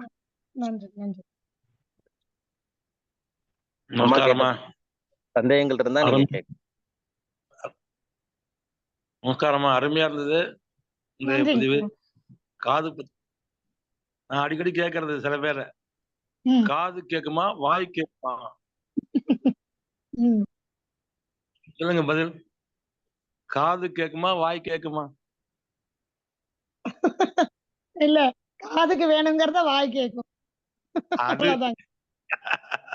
அதனால காது கேட்காதுன்னு சொல்லுவாங்க, வாய் தான் ஆமா, கேட்கும். ஆமாங்க. ம். அதனால வாய்க்கும் காதுக்கும் நிறைய தொடர்பு உண்டு. இணைப்பு இருக்கு. ஆமாங்க. ம். தண்ணிய வாயில கொப்பளிச்சு உள்ள வச்சிருந்தா காது அடைக்கும். ம்.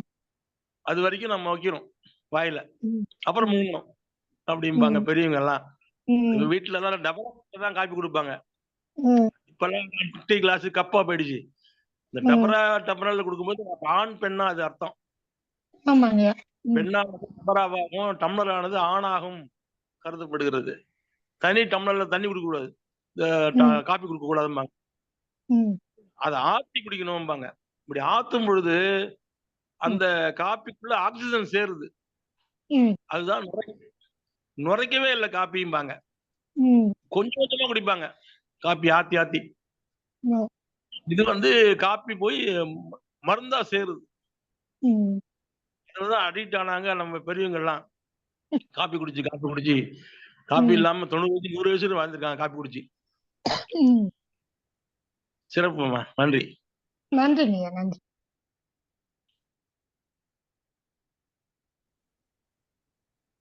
வேறு இன்றைய நிகழ்வில் உங்களுக்கு சந்தேகங்கள் இருந்தால் அம்மாவிடம் கேட்டு தெரிந்து கொள்ளலாம். அகிலாம்மா வணக்கம். வணக்கம். கண்ணப்பன் பேசுறேங்கம்மா. ஐயா சொல்லுங்கய்யா. வணக்கம். இந்த நீங்க சொன்ன விஷயத்துக்கும் திருமந்திர பாடலுக்கும் ஒரு தொடர்பு உண்டு. ம். மாதா உதிரம் மலமிகில் மந்தனாம், மாதா உதிரம் ஜலமிகில் மூங்கையாம், ம். ஊமைங்கிறாரு. மாதா உதிரம் இரண்டொக்கில் கண் பார்வை இல்லையாம், ம். மாதா உதரத்தில் வந்த குளவிக்கேங்கிறாரு. ம். ம். அக்குபஞ்சர் தத்துவமும் அந்த திருமந்திர பாடலும் அவ்வளவு பொருந்தி போகுது. ம். நாங்க கூட கிட்டத்தட்ட ஒரு 2000 3000 பாடலை ஒரு சார்ட்ல பதிவிட்டு எல்லாத்துக்கும் கொடுத்தோம். சரிங்க. அப்படி ஒரு உயர்வான செய்தி, என்ன சொல்றதுன்னா, விலை மதிக்க முடியாத செய்தி அப்படிங்கிறது தான் நம்ம இந்த நேரத்துல பார்க்க வேண்டியதா இருக்கு. ம். அப்படி ம். போற போக்குல ஒரு மருத்துவத்தை சொல்லிட்டு போறது, இதை பண்ண இது சரியா போகும் ம். அப்படின்ட்டு. அப்படி ஒரு ம். குழந்தைய எத்தனையோ பேரு குழந்தை தவம் இருக்கிறேன், குழந்தை எடுத்துக்கணும் அப்படிங்கிறாங்க. ஆனா இந்த விஷயத்தோட சேர்த்து எடுத்தாதான் அது முழுமை பெறும் அப்படிங்கிறதா நம்முடைய ம். கருத்தா இருக்கு. ம். கண்டிப்பா. அதனால சிவசைலத்துல உங்களுடைய அந்த பேச்ச முழுமையா உட்கார்ந்து கேட்டேன். ஏன்னா ஏன்னா இதுக்கு முன்னாடியே ஒரு பிம்பத்த, ஒரு படம் ரிலீஸ் ஆகுதுன்னா முன்னையே சொல்லுவாங்கல்ல, அவங்க வந்தாங்கன்னா தடாலடியா அடிப்பாங்க அப்படின்னு குணபாலன் ஐயா ம். ஏற்கனவே ஒரு பிம்பத்தை ஏற்படுத்தியிருந்தாங்க. அப்படி என்னதான் ஓ! சொல்றாங்க அப்படின்ட்டு. ஓகே. ஓகே. அதனால ஓகே. ரொம்ப நிறைவா இருந்ததுங்கம்மா. மீண்டும் பயணிப்போம். நிச்சயமாங்கய்யா. அதோட கண்டிப்பா. அதோட பாத்தீங்கன்னா, இந்த மருகு நம்ம வீட்லயே இருக்கு. ஓ! ம். சரிங்க. வச்சிருக்கோம். ஆனா, சரிங்க. அது இவ்வளவு பயன்பாடு உடையதுன்னு நாங்க படிச்சதில்ல. ரொம்ப ஓ! ரொம்ப நெருக்கடி பண்ணிக்கிட்டே இருக்கிறாரு 1 மாசமா. எனக்கு காதுல இரைச்சல் இருக்குதுன்னு.